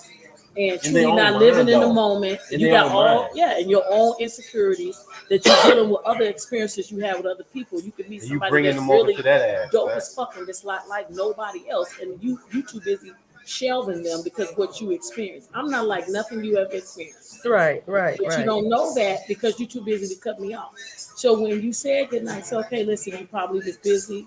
So I'm just saying, I want to let you know, I'm going to go ahead and go to bed, but I wanted to acknowledge you. I know you said you was going to give me a call back. Good night. Now, that might have made you want to call him the next day. You know what I'm saying? Because he was acknowledging you that you were going to call him, and he wanted to make sure that if and when you did call him, I wasn't going to be available because I got to go to work, and I'm going to bed. I know you probably handling your business. You know what I'm saying? That I can respect. But just to send me a dinner letter or leave me a whole voicemail, that's when you be like, okay, bye. Right. But the problem is what I don't like is that you got to decipher between what's real and, you know what I'm saying, in front of your face and what's not. Most of the time, most of those opportunities are missed. They really is because everybody got that. That's all right. Next, I'm going to move on. And then you wondering why all that moving on in 10 and 15 years can pass and your ass still where you was trying to get to from 10, 15 years ago. Or it gets worse. Then you meet somebody and then you make them out to be what you've been wanting. And you see all that they are not, but you make them out of that all in your own damn head. And then you be like, damn, so you have no other choice but to accept the fact this ain't the ninja that I really wanted. I just wanted to make him be that person because I've been waiting for so long. And that's where that unhealing pattern comes. And it just goes on and on and on. Yeah, because I'm that's like, what I glad call you a said parasitic relationship that you do to your damn self. That's internal. You do that. That's true. See, you can lie to anybody you want to. You can sell anybody's story, but you cannot lie to yourself. Right. I mean, I like there's two parts to that. One part you talked about, it was two aspects of it. The one aspect you talk about healing. Healing is when you're not in a situation where you're still pondering your exes, or you're not still engaged emotionally. Even if you guys aren't in a relationship, not communicating, you're still not over them. That's the other set of healing. That's one. The first part. The first level is I'm past them. I'm not kind of going back and forth. I don't have this yo-yo with me. The second part of the part you just mentioned is the fact that whatever those scars were from that you're not involved with anymore. You're not inducing that to the next potential relationship. You're not, because you penalized what he did. Just my assessment, I'm assuming what he did was he penalized you based on what he felt he wanted because he wasn't healed. He wasn't able to accept you for being and moving the way you move. Clarence said you gotta have patience. You don't know what no one is going through. If it's not a relationship or if it's not at if it's not yet scheduled between the two. Okay. You see it? It's not just a set schedule. It's between the two of them. So what I'm getting out, what you're saying, Clarence, is that you gotta have patience for the person. That's what you're saying. Yeah. Because he just threw the whole relationship away. He don't know what's going on with her. No, well, you can't assume. I'm gonna talk about a subject that I know Clarence knows very well about. I think you said you wanted to kind of touch on that. Is making your intentions known with a person. A lot of times people don't do that.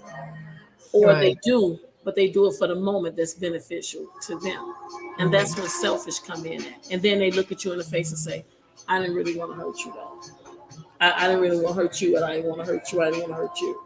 But people truly don't believe in, like, I need to chill, I don't need to do nothing. So now you didn't got to that point.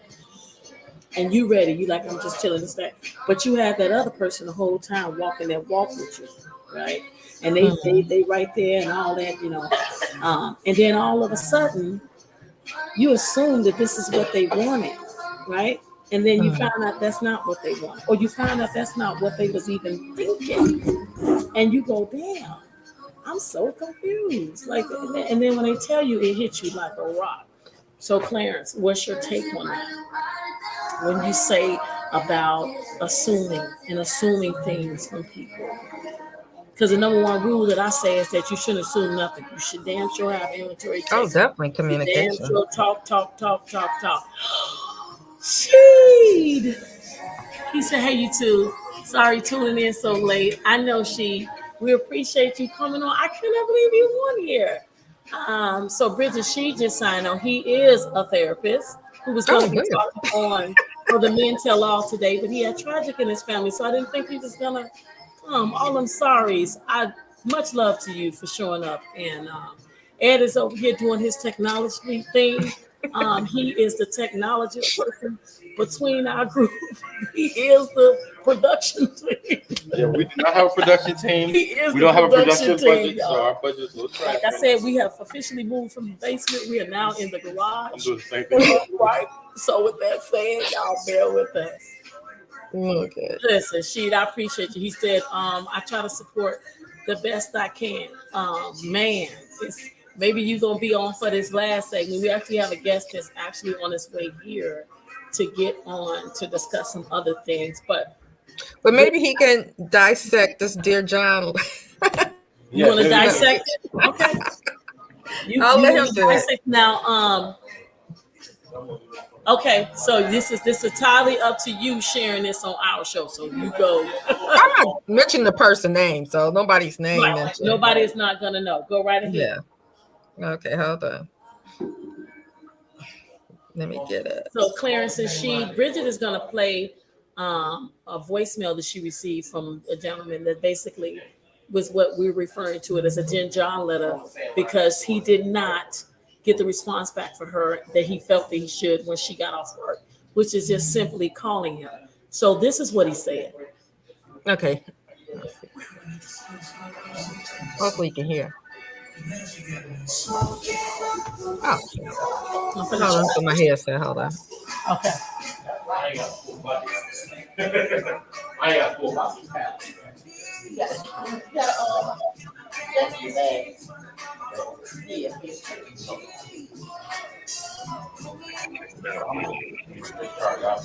I ain't mad or no shit like that, but we probably be better off on some cool shit, cause I don't know, you ain't about me, you know what I'm saying?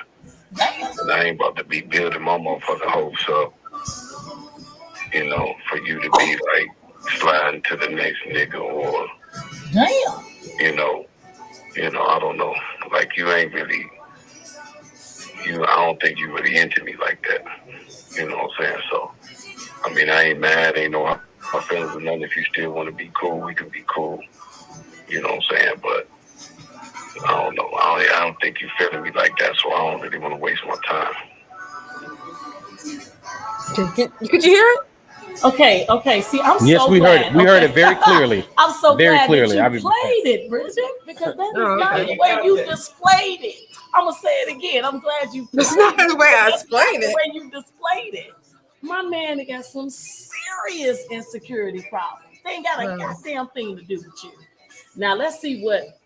See, she is the therapist, and he said there's someone who has trust issues. He's been hurt in the past, and you can hear it in his voice. He needs a lot of reassurance. You're absolutely correct. Claire said, like a lot of. No, but that is absolutely true, though. At the end of the day, he already made up in his mind, Bridget, that he made up in his mind that no matter, it doesn't matter if you would have called him at 10 o'clock at night. He was already made up in his mind. His issues that he had and have experienced didn't have a damn thing to do with meeting you, girl. He was already insecure. That's what I'm saying. You be bringing all that to the table, bro. You shouldn't be even trying to date anybody because you got issues on your own. That's why I keep saying, stop. All pain does is build walls. But when your ass begin to heal is when doors open. He wasn't ready. Right. And so what we do? We shift blame. So he shifted all on you. Damn, you gon' look how he said, I ain't finna waste my motherfucking time. I'm finna go. Nigga, I just said good morning. Okay.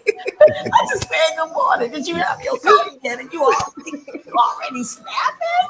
Oh, yeah. See, Bridget, you didn't tell me, girl. Oh my God. Yes. You know what? See, sometimes God hear conversations we don't hear. He sees things that we don't see. So you dodge the bullet, baby. For real. Clarence said, So leave him dodge the alone. bullet. And Clarence, if you got any type of understanding of this nigga, I'm praying for you today. I mean, I'm just saying, that's just crazy. He was already feeling something. There was nothing you gonna be able to do. I'm so glad you didn't make it. And not even just that. They'll let you know. So glad. That's going to let you know what the cultural relationship was going to be. Eventually. Yeah. He had these crazy expectations. That culture was You going don't to be. anything you don't do. He's going to feel like you. It would have went or something just like this. Hey, baby, I'm gonna call you when I get home, and you gonna say, "Where you at?" You would say, "I'm at the stove," and he's gonna be like, "Well, how long you gonna be there?" Well, damn, babe, I just got it. Okay, you still at the stove? 5 minutes later, that's how that relationship was gonna go. Mm-hmm. Everything you're gonna do be micromanaged. Right. So it's gonna be suspect. It's suspicious. I'm glad he didn't show you his replica that you got to meet the real him because he had some serious issues. So Right. when she said he thinks the worst case scenario of every situation, you ain't never lying. But that's something that, and wouldn't you agree that that's something that's internal for him. That's nothing that a female would have ever did or could have done. When you feeling that way, you have an insecurity problem about something going on. But just like we was talking about assumptions earlier before you signed on, she was that what's so crazy also is when you assume something instead of getting a pure understanding. I believe in what you call inventory checks, where you should check in with a person. It's in any type of relationship and just simply see where they at. You're absolutely correct. So he do agree. It's an internal thing, most definitely. Crazy as hell. Where's your charger for? You have it? Y'all have to excuse my. He's still in production mode. I feel like we're fine. I don't know what the hell. Man, You guys are good. I don't know what else we need. I just don't know. Because you don't know how to work my laptop. And sometimes you want to either. post it. Well, no, sometimes for the comments on the video. That's what I was trying to do. Just put a little power in your hands. That's all. Okay, yeah. I don't carry my load either, y'all. I'm so sorry. I don't carry my load. I don't know what's wrong. She has a little. Bridget, when you go back and watch our live, you're gonna damn near say, "Damn, Ed is acting like him." Promise you, today I'm Ed. Ed's been me today. He chilling out. He got a production mode, but he'll be back. I promise you. I have to look at him and go, "Damn, boy." I said, "What is you drinking?" Look, I had to pick his drink up and say, "What the hell is in it?" For real. I'm like, "What is he? What are they doing?" So y'all know we played these two characters that Ed and I are gonna officially call passive and aggressive. And y'all can guess who's the passive one, which is him, and I'm the aggressive one. But what cracked me up today on this live, it ain't been me, Bridget. Yeah. I don't know what kind of damn week he done had, but I just feel like he been the one that's aggressive. But I want to say for all the people that is definitely listening, and that's where we've been channeling the day naps. I wish my boy could be on here and hear this. We was talking about a good doctor friend of mine that I work with for years. He is supposed to come on as well, but he is delivering babies right now. So with that stated, he was just saying how he have issues with insecure women, and they just ready to do things he ain't ready to do. They want to jump in. He meet these women and he wants a relationship. He's a widower. He's a widow. He's a widow. A widower, and so he's looking for a real relationship. And the women he encounters are like, why he talking about, because he talking real serious and deep, like, so what that dick do? He like what?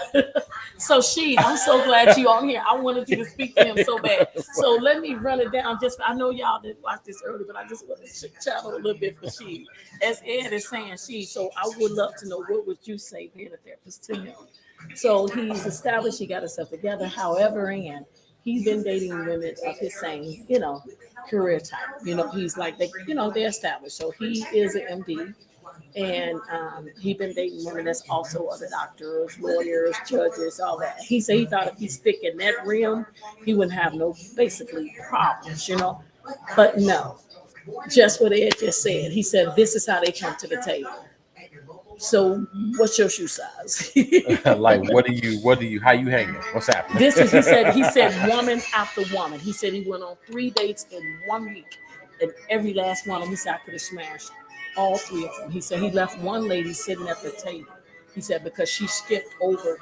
He was like, so, you have kids, you have, grandkids, and she was like, yeah. She said, yeah, I got a kid, but we can skip dessert. And he was like, what? So what would you say? He said in his life, how men be saying that. He said he got more love. He said he got more love from a woman that work a regular 9 to 5. Mm-hmm.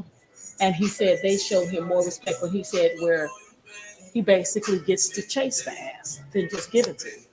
And he's like, so that's where he at right now. Like he kind of like, damn, I ain't feel like I have to compartmentalize different women. He said, I understand. He said, woman is a woman. Like I have my preference, but I've never in my life. He was like coming from, being married. His wife been dead 5 years now. And he's like, and his whole dating pool, he said after he went through that, he suffered and more. And he's, you still mourn for the rest of your life, but he said getting back in the pool the last 2 years, that's all he get.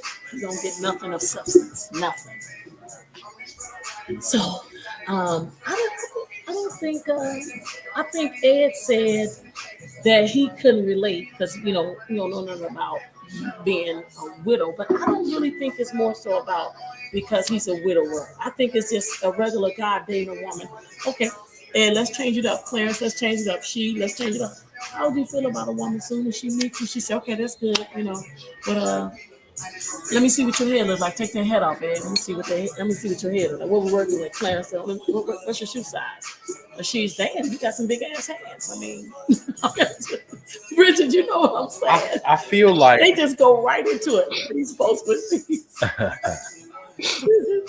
He said he has to go for someone who isn't this typical type.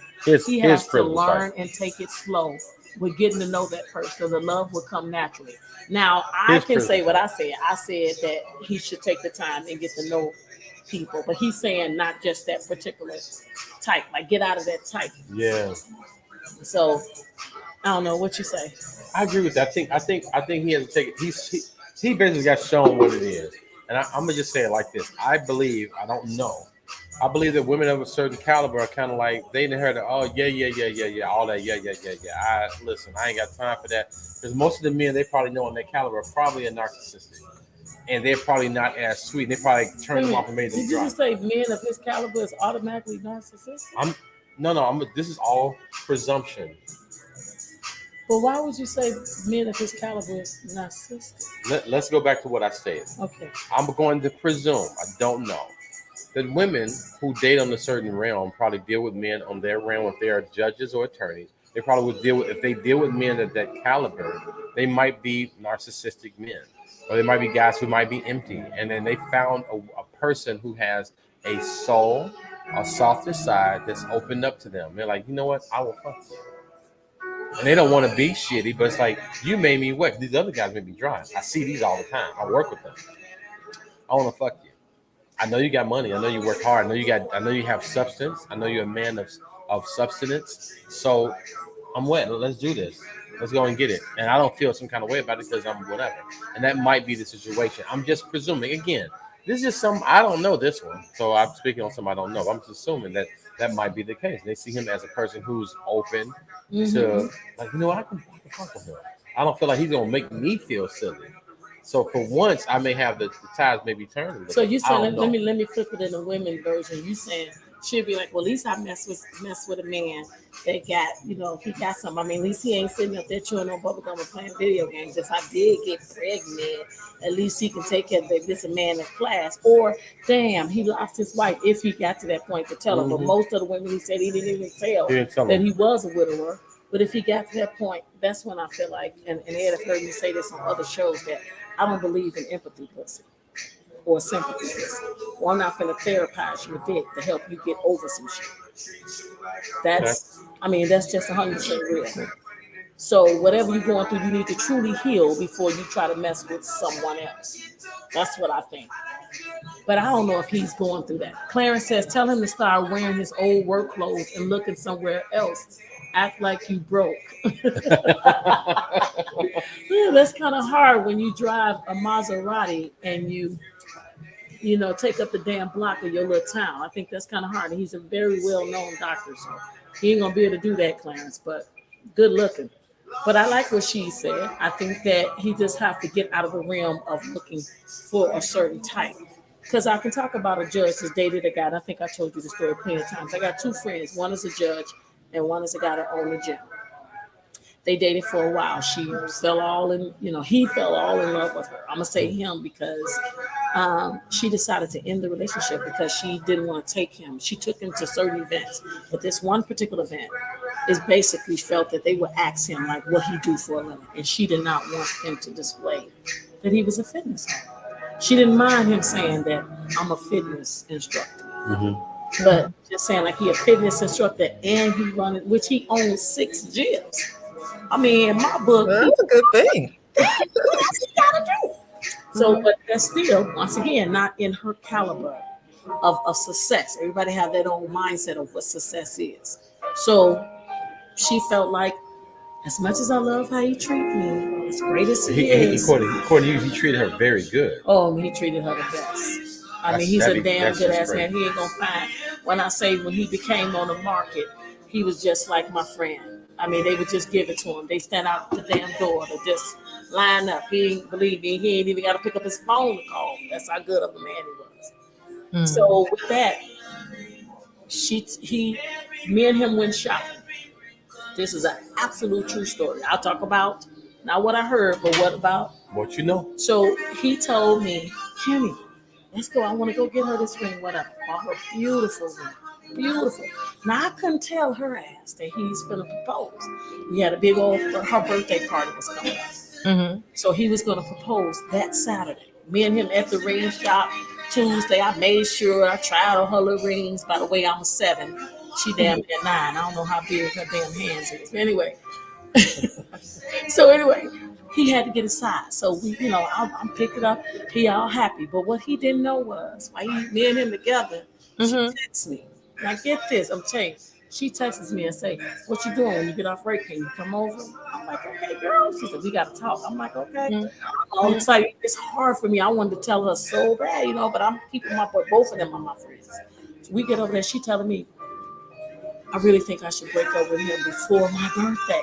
I said, what? She said, or I should wait till after that night. I said, okay, y'all, because they had already planned a trip. They were going to be flying to Jamaica. And so she said, oh, should I just go ahead and take the trip? And I'm looking at her like she, I don't know whether to, I'm not a violent woman, even though Ed think I'm a gangster. But I'm not, only when you mess with my kids. But at the same time, I didn't know Bridget rather to slap the shit out of her. You understand me? I'm like, what? Like, get it together, goddamn it. You fucking up. Wow. You know how much he spent? And I'm talking about Jamaica. Okay, let me tell y'all the trip they was going. Okay, now I've been. I don't know whoever have not been. But he rented out the entire penthouse. You understand me? With a butler outside their door. He had this beautiful plan. I know because I planned it. The whole trip had to be 27 G's. You understand me? $27,000. He was like, now this a man just owed a gym. A man that she dated another judge, they ain't never did no shit like that. He took her to a fancy restaurant, that's it. But this man who worked and know what his dollar is, did all that. So she's sitting there telling me, and I'm like, how in the hell I'm gonna tell her? He telling me not to tell her, don't, surprise. And I'm like, but he finna get made a fool out of himself. So do I let him get made a fool? He gonna be like, damn, Kim, you know? So I'm trying to talk to her and trying to get her understanding. Why do you don't want to be with him? And this is what she said. She said, Kim, I'm tired of keep trying to hide about what my man do. I said, who you worried about? Who the fuck do you worry about? Who in y'all house? Who in y'all? What's what? She said, I'm just saying, like, because when we go to, you know how it is, Kim. When we go to these places, I don't want to say my man is a fitness instructor because he's very right, 6'6" and he's buff. So she was like, I mean, everybody, you know what I'm saying? But when he say what he does, I said, well, he ain't no damn judge, Lisa. What you want him to be? What do you want him to be? Then she was like, I said, wait a minute, so he good enough to sleep with fucking Don and everything else, but it's a shame of him? I said, damn, all I could think about is how this is gonna really mess up his ego. He said, but he owns 6 gyms, shit. 6. Okay. And that was a while ago. He owns 20 now. So anyway, so I said, okay, so you mean what you gonna do? We gonna have your birthday party and you gonna tell him? She said, no, I ain't gonna do that. She said, cause girl, I want to still, you know what I'm saying? I don't know. I don't know if I should do it before we go to Jamaica or what. So in my mind, it was like, I say, okay, you stupid as hell, right? She was like, why you keep saying? I said, I'm just saying. Stupid as hell. That's all I could say because I couldn't get, so I'm like, how in the hell I'm finna get him not to go or something. So anyway, make a long story short, we had a birthday party. He dressed to the max. I didn't know he was finna propose then. So we at the end of the party, he gets on his knees. He brings her out. Everybody said their little dedications to her. He the last one. He gets on his knees. So I know y'all finna say, Kim, you stupid as hell, but I had to protect my brother. So he gets on his knees, and all of a sudden, I just make his drink go all down his shirt on purpose. Because I didn't want that to be his last thing. And he literally proposed to her, and she was going to say no. Because she was not going to say yes. His shirt, he was like, damn, Kim. I was like, my bad, bro. Damn, get up. You may need to go change that. And I was like, you probably need to go change that. And then that was the work. He went to go change his shirt. Me and her go in the bathroom. She crying her eyes out now. And she's like, I said, so you was going to really let him get on his damn knees and impose you, embarrass him in front of all his friends, family, his mama and dad over there? Mm-hmm. You was going to do all that like that? That's like shiesty as hell. And she was like, I mean, I didn't know what to do. I said, so what you finna do now? Now you know he's finna propose and you want to break up with him. What you finna do? And I'm just going to go ahead and say yes. I said, like, hell, you ain't. I'm sick of, no, I'm his friend too. No, you're not. You need to get it together. So you need to call that all off and fix it all up. Because now I got to go over here and do damage control because he mad as hell at me. But I'd rather him be mad at me than you because I messed up a proposal. Right. So good ass save. So I couldn't say. I really saved his ass. He was mad as hell at me that day. But that night, he understood me because she had to come clean. And she told him. And yeah, he took the ring back. So that was, I want to say, about 3.5 years ago. So it took her probably 4 years after that to just even get him to entertain her again. But somehow, some way, she won him back. But the trust was broken so bad because she told him the truth. So he went on to make himself, he threw himself into his even business, more. His and work. like I said, there was 6 gyms that time. He currently owns 20. Now, when I say he put up in hell, but this is what I don't like. A good friend of, I'm going to call her my good friend too, the Ed, we was just talking not too long ago. And she was saying in another world, like just talking about poly, but it's in every world with a woman. She said, I never want to be with a man that he already has the image of what I am supposed to be, and I'm not, and I don't match another woman, right? Mm-hmm. So that's what that she's going to forever have to live with. Even though he took her back, to me, I feel like it's a done deal because he took her back, but he still can't get over that. So he was going to always feel like he can't measure up. He feel like he can't measure up. You know what I mean? So what if this heifer goes on to be the Supreme Court? Then what he supposed to do? He's going to always be a fitness instructor. He's always going to be a fitness gym owner. So that's the best. To me, that's the best of both worlds. I was looking at a show about athletes, and this guy was talking about how a lot of these people, the athletes make some of the better spouses because from the time they're in high school or before, they get bombarded with all these beautiful people, beautiful women, because being an athlete or being a man of that type of thing is like the epitome of manhood. Mm-hmm. People are attracted to this man that can whatever, especially he put that into he monetized that. That's like Mike Tyson. They say these athletes, these basketball players, they have the most beautiful and educated women that are attractive because they got the other side of it. Like I got the smart. I just need that guy that's a real man that's gonna protect me and do whatever. And she got this guy that's like she had the best of both worlds. She didn't realize that. You have this guy. It's like in your realm where people are like, oh, I'm an attorney, I got my JD, I got this, I got that, and we did this, and I passed these exams, I did this, I did that, and I had these surgeries, and that's the realm which you're living in. But it's like that's your side of it. Mm-hmm. He covered the other side of it. Like, yeah, I hear what y'all saying, but while y'all being fat and all that kind of stuff, I'll knock all y'all out. And everybody, that's the end of the day. So that's the why I best of say, both worlds. Bridget, and I said this earlier on my live that you say you pray for stuff and you say you want this particular person, right? Mm. And the devil hear your stuff too, so he can wrap it up and make it look real pretty. He can give you that tall black brother with a beard and a broad shoulders, 6'8", okay, shoe size 12.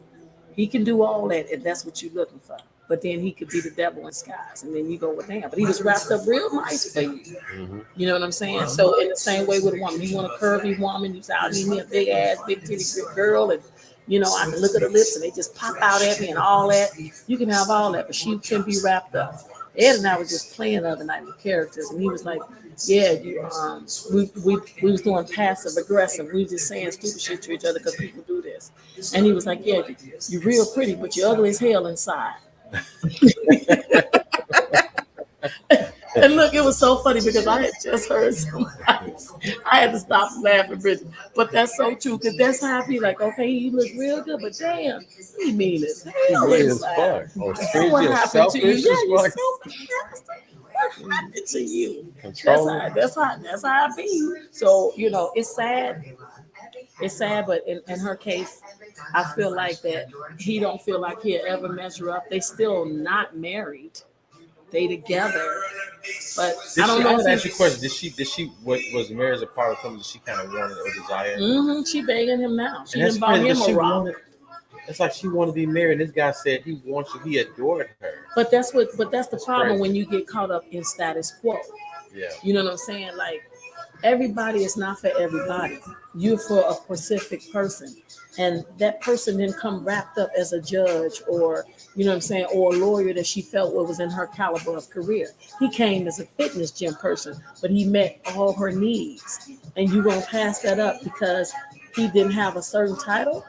That's like on paper, though, because I remember one of my really, really good friends, she said that her and her ex-husband at the time, or the husband at the time, was like, he was a Kappa, she was a Delta, and they both graduated these different schools. He was, at that point, he was a one of those medical, the medical sales, pharmaceutical sales, making $120,000 or more at the time. Mm-hmm. She was a speech therapist. They had everything.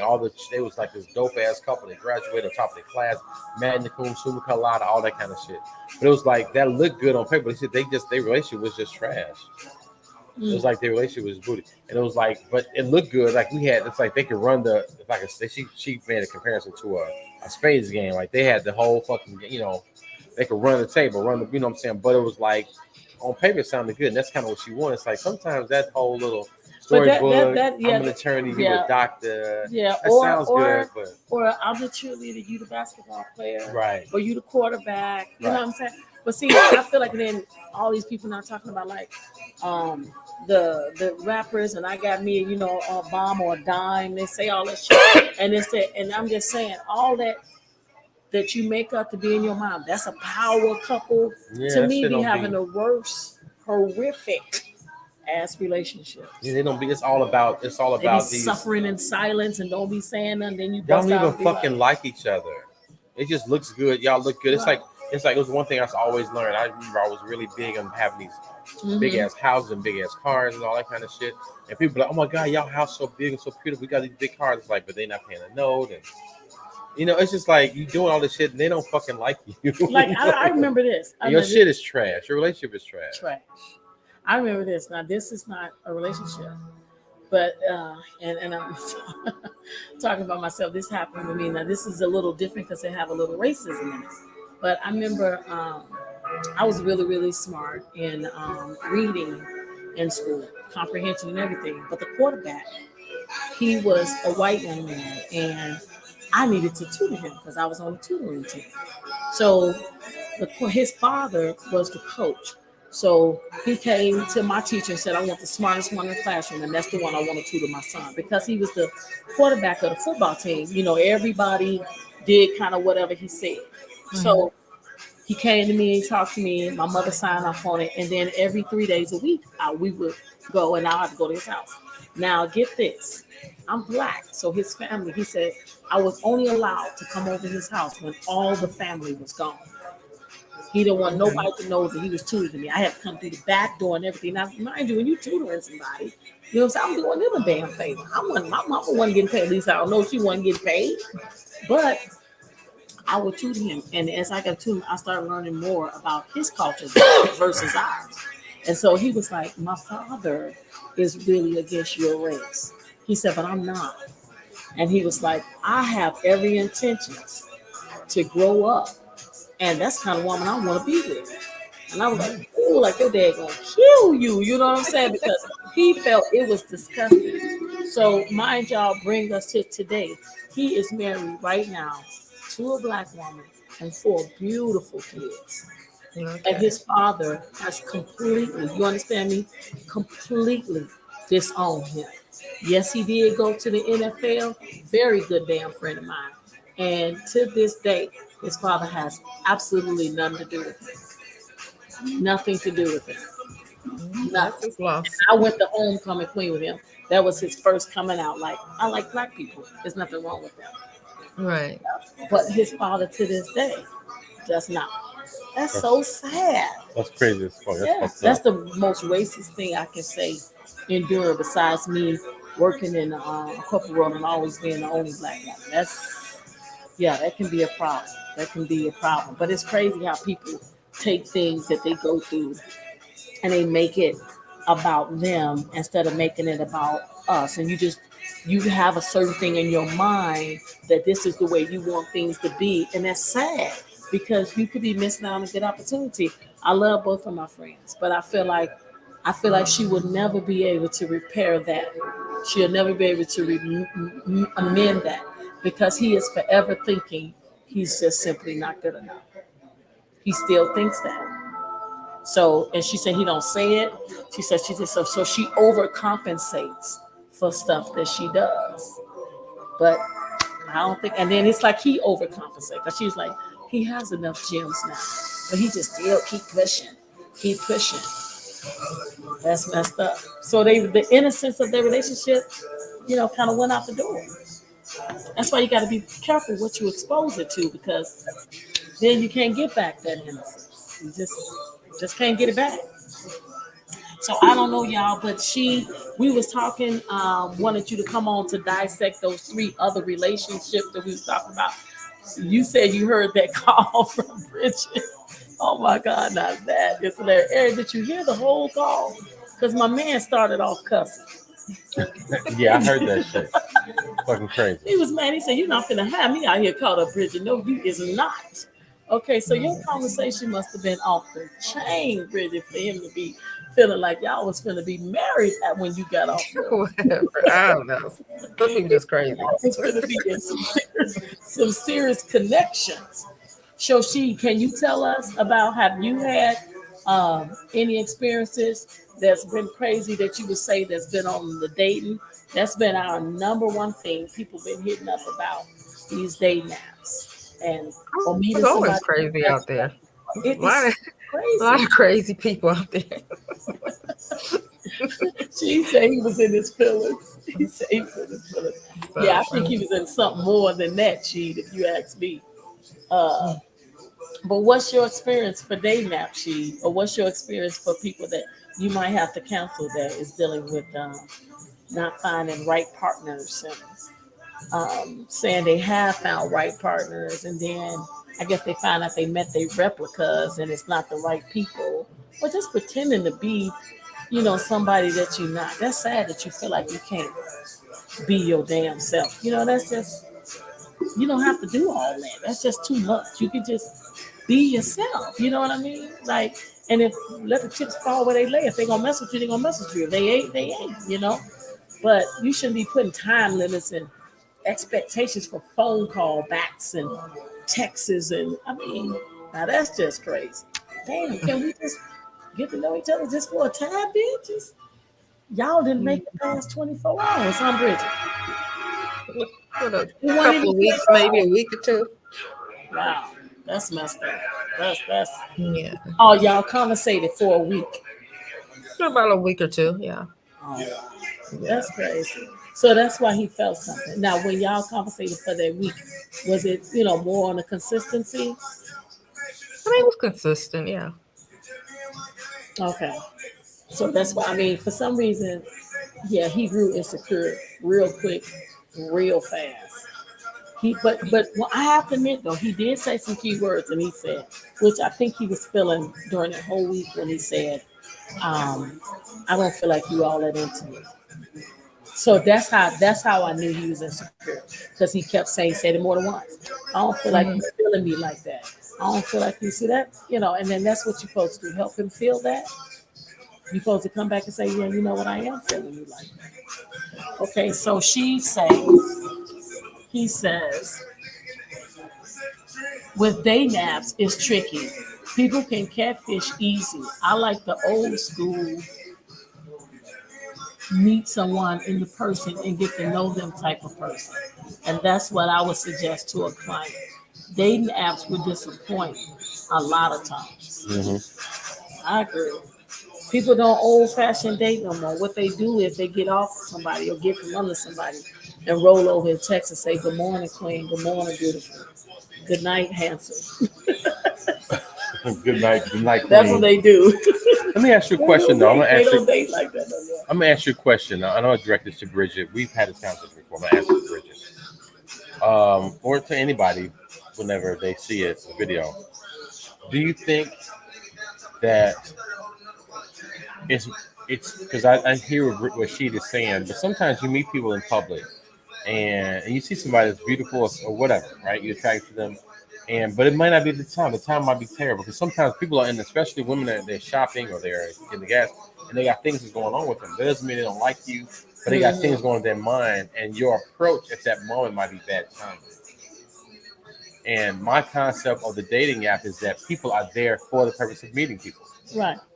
So they're actually saying, and then they don't have to necessarily respond to you while they have a bonding on or they're dealing with something, going to pick up their kids, they're stressed out about something, they have a stomach ache, they may be cramping, anything like that.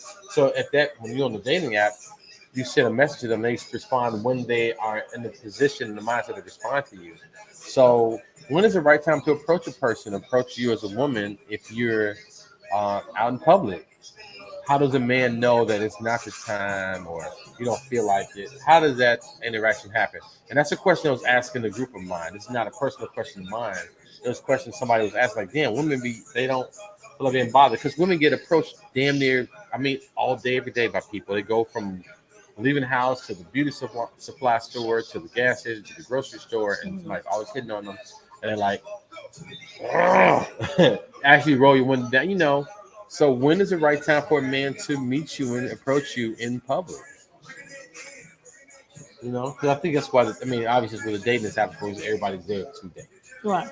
But you saying in public, when should a man How does the man know that approach you the not? woman? I think the How do you know language not of a know? woman shows everything. You can have a whole bonnet on and house shoes, and he can catch your eye in your left, right peripheral, and your ass gonna say hi or something. Especially if he looking at you with the way you dress, you gonna say something. It's not about we always got life is gonna continue to be going on.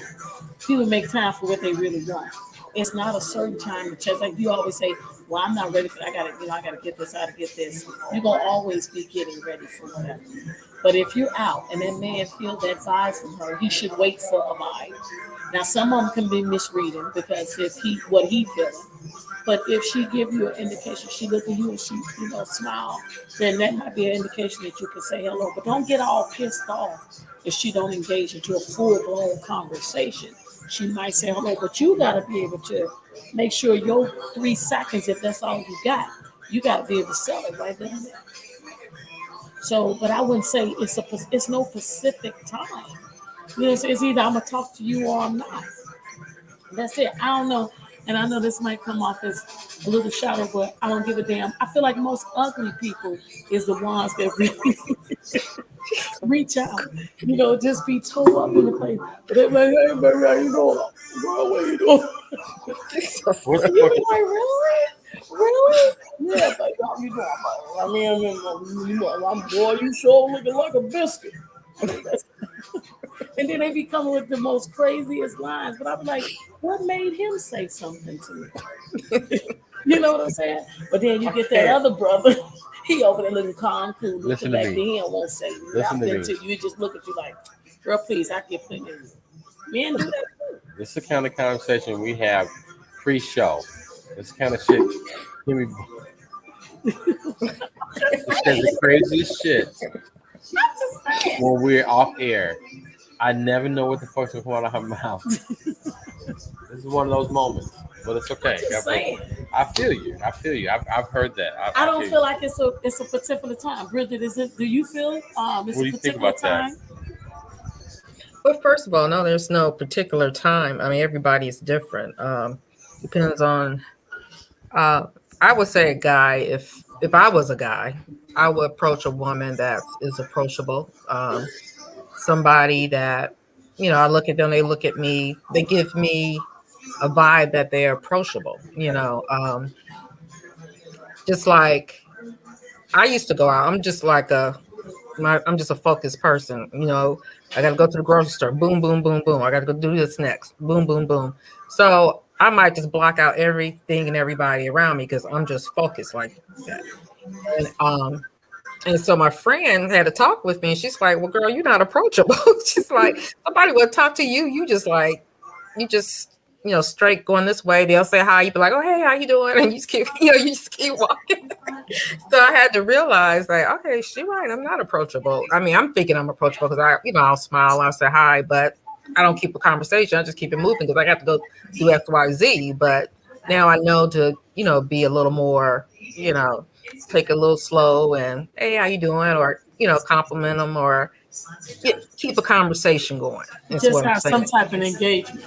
Right. Keep some type of engagement going. So there's no time because you just don't know. I mean, you see somebody spanking a kid or something. I mean, of course, you're not going to try to talk to them then or something like that. No, But yeah, like she know. said, a man won't know it's the right time or not. All a man has to do is approach respectfully and accept the answer of the woman. It's meant, then it will happen. Facts. You got that right. I mean, that's true. It would, but I wanna piggyback off what you said, Bridget, about being approachable. Mm-hmm. I mean, you could be sitting dressed like I'm here in this beautiful cigar lounge, and I'm just chilling. It's just me having a drink by myself. Mm-hmm. A man walk in, I'm doing my thing. He got his eye, and he looking at me, and you like, well, shit. You just had that look like shit. I don't know. I do not want to be fucking bothered. You just have that look, and then they get the courage to come to you and say that. Mm-hmm. Not really approach you. Say, they walk by one time looking at it, walk by a second, and then they come back and say, you know what, I wanted to talk to you, but you just got that look like, damn, you know what I'm saying? Like, don't even bother me. Not today, nigga, not today, right? Right. And then, because they said some women, we have that. So I was told that before, okay? So this was my answer. I said, so that's why I looked like, so you projected all that every time you saw me 3 times. Mm-hmm. Mm-hmm. That's what you came up with. I said, that whole big old assumption, that's you. You came up with that. He said, yeah. I said, okay. I said, so what made you decide to talk to me now? Mm-hmm. He said, well, because, I was walking and I caught you looking at me. That's why. I said, yeah. He said, I mean, I just felt like, I said, but you was feeling the whole time that I was 100% approachable. So my answer to that is, just like she said, come to me respectfully. Hello, how you doing? And demand my attention. I'm going to give to you. Mm-hmm. But if you've been over there and you all within yourself, then I'm not gonna pay your ass no attention. I mean, if you don't care nothing about what you think you carrying, what makes you think I'm picking up what you putting down? Mm-hmm. So what happens to the guy that feels like he might be being too aggressive? So now, how did he decide? I feel like a man too know when aggressive he's to- aggressive when you saying the wrong things. You know, if you coming up there telling me, I want to rub that fat ass, you know you out of line. I'm not coming aggressive like that. I'm aggressive to the point where you don't want to be bothered, but he's pursuing. Well, I'm okay, not but saying what nothing level crazy. is he pursuing? If he's saying hello, that's not a pursuit. But if he's trying to get my attention, if he's sitting down talking to me and Mhm. we're talking and I'm doing something else, but he's still talking to me, I mean, he's going to respectfully, I mean, see that I'm doing something else. And I'll be able to talk to you. So you wait your turn. This is what I don't like. I feel like men have become very lackadaisical with this option that this here talk about all the time. So they lackadaisical about what they want to do. I don't got to do all that because I got options. So they don't approach women the way it used to be. So now, like you say, now I wonder when should I? When I don't know. They didn't put it back on us now. You don't look like you approachable. You don't look like you sustainable. I mean, because all this acts and win and there, I'm gonna tell you something. Just like he said earlier when he was in Monster Ninja mode. Mhm. When you want something, you're gonna go after it, you're gonna do it. I feel like if he really wanna get that woman attention, ain't nothing. Y'all are hunters by nature, y'all gonna get her attention. Now, nobody wants to feel the rejection part, right? Right. So that's what, if anything, that's what stopped you from making that movement because you don't want to feel rejected. So that's why the question is being asked: when should we not approach a woman? But sometimes you just want to take that L, bro. Damn. You know. I mean, Sometimes you don't have to take it. That's women take it all the time when we already in a relationship and smash. Boom. well, So I mean, the I guess already happens. my question is, why do guys want to be chased and pursued by women? Like they're looking for Princess Charming to bring them a glass slipper to their door. Um, they want to be pursued.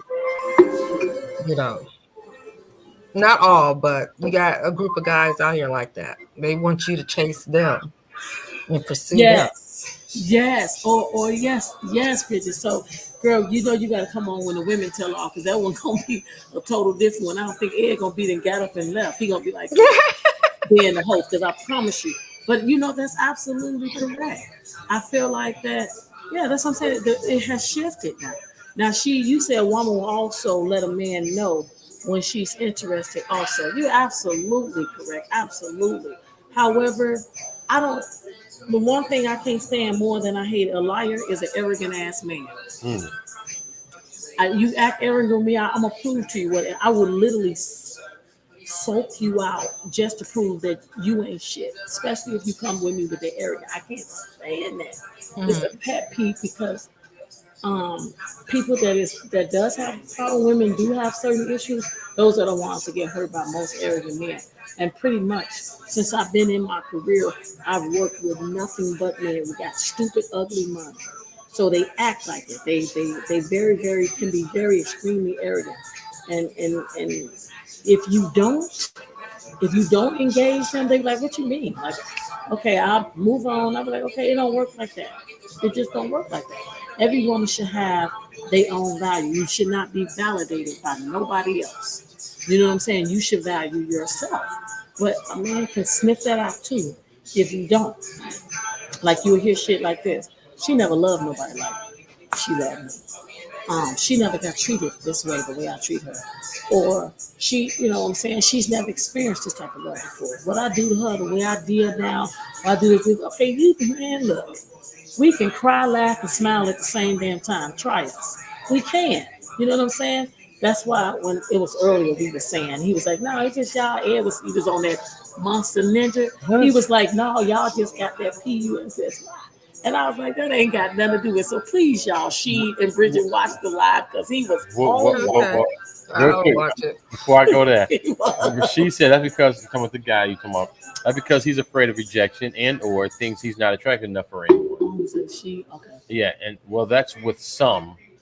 Heard it from plenty of his clients. Well, that's what some guys I'm feel that sorry, way. that's because he's a friend. Right, that's what I said too, yeah. But yeah, you're right. But then Bridget was saying she and then that about. Did you want to say something? Go ahead.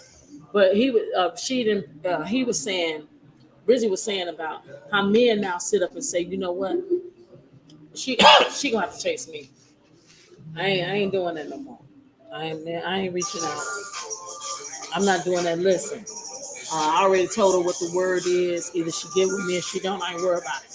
That's when I feel like a lot of men that feel like I don't gotta do that no more because I have plenty of options. I got plenty of women want to get with me. I don't, you know what I'm saying? I don't need you. And or I hear this a lot.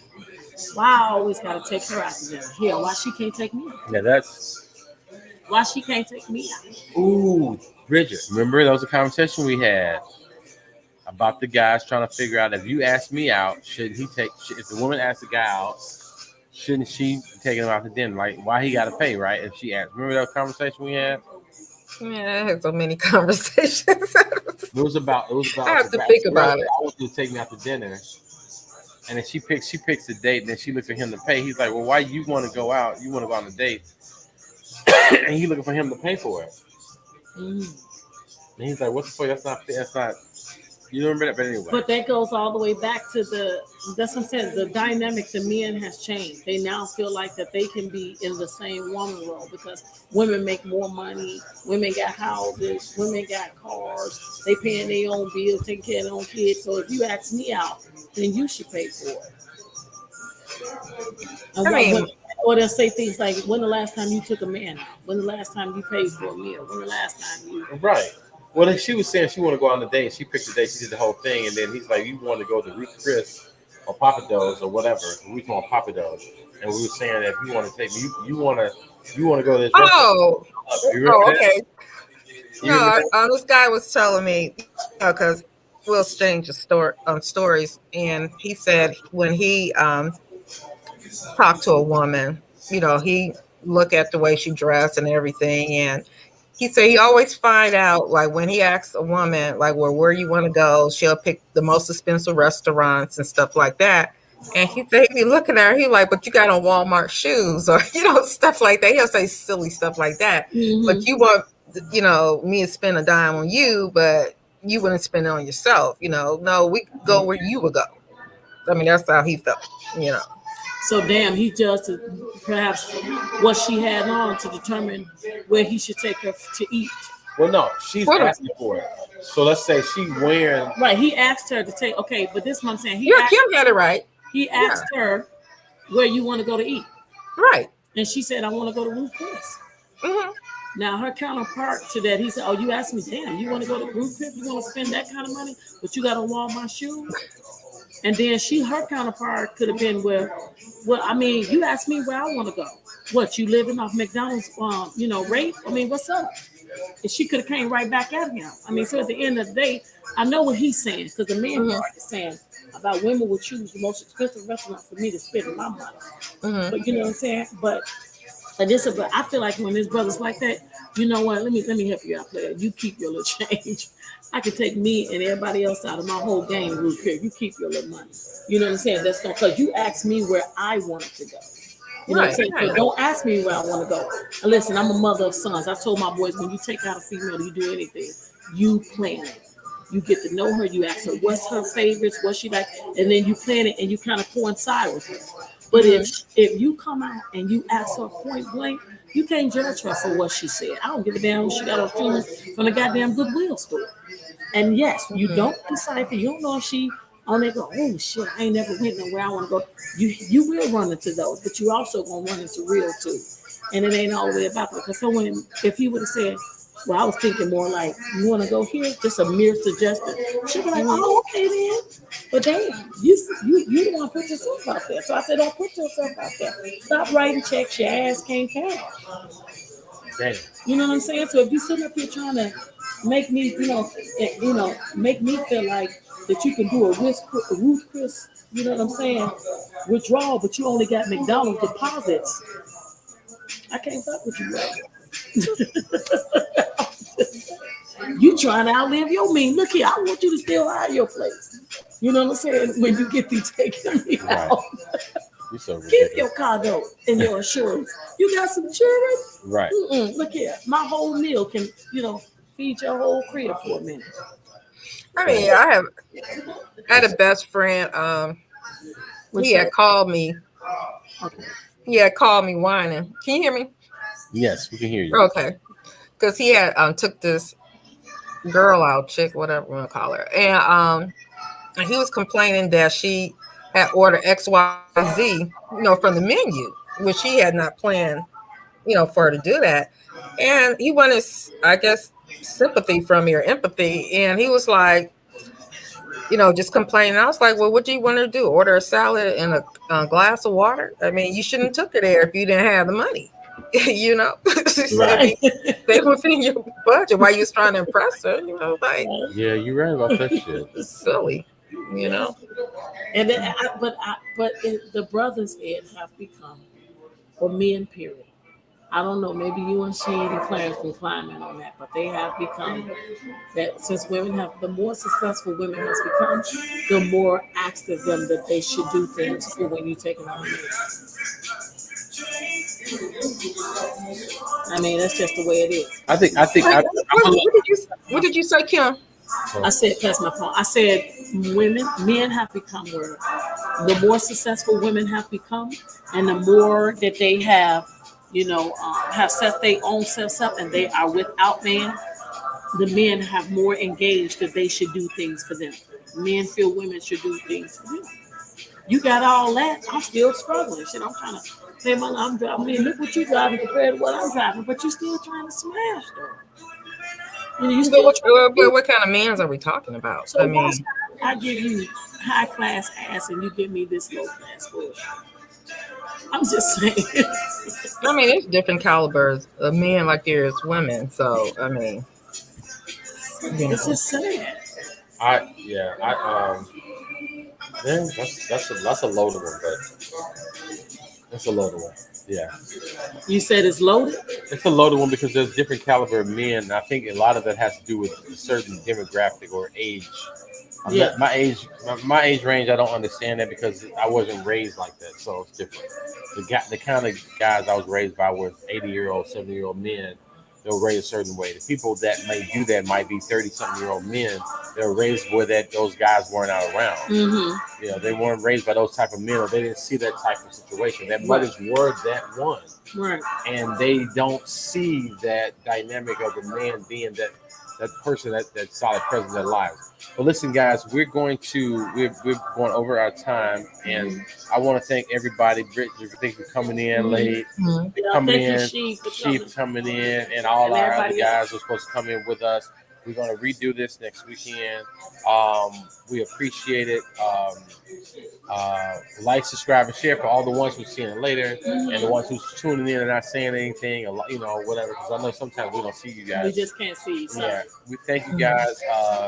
And like, subscribe, and share. Please share it and share these videos if you can to just on your pages, and share to your the people, your groups that you think that should see our videos, see ourselves, support us. We really appreciate it. Yep, we're building all the feedback. We want to hear and read the feedback, and we appreciate you guys. Listen, we like it, love it, and want more of it. And listen, it's been real and it's been fun, but it's always motherfucking real fun. You heard me what I say. It ain't never a dull moment, especially with a party like this one. Y'all gotta watch some of the shit we released last night. When the girls coming on?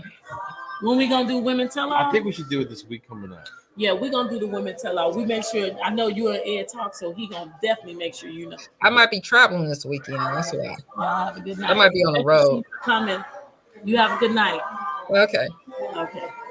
Thank you guys so much. Have a good night, guys. Thank you so guys. much. It's been real. It's been fun. Thank you guys. Good night, y'all. I think that is so awesome.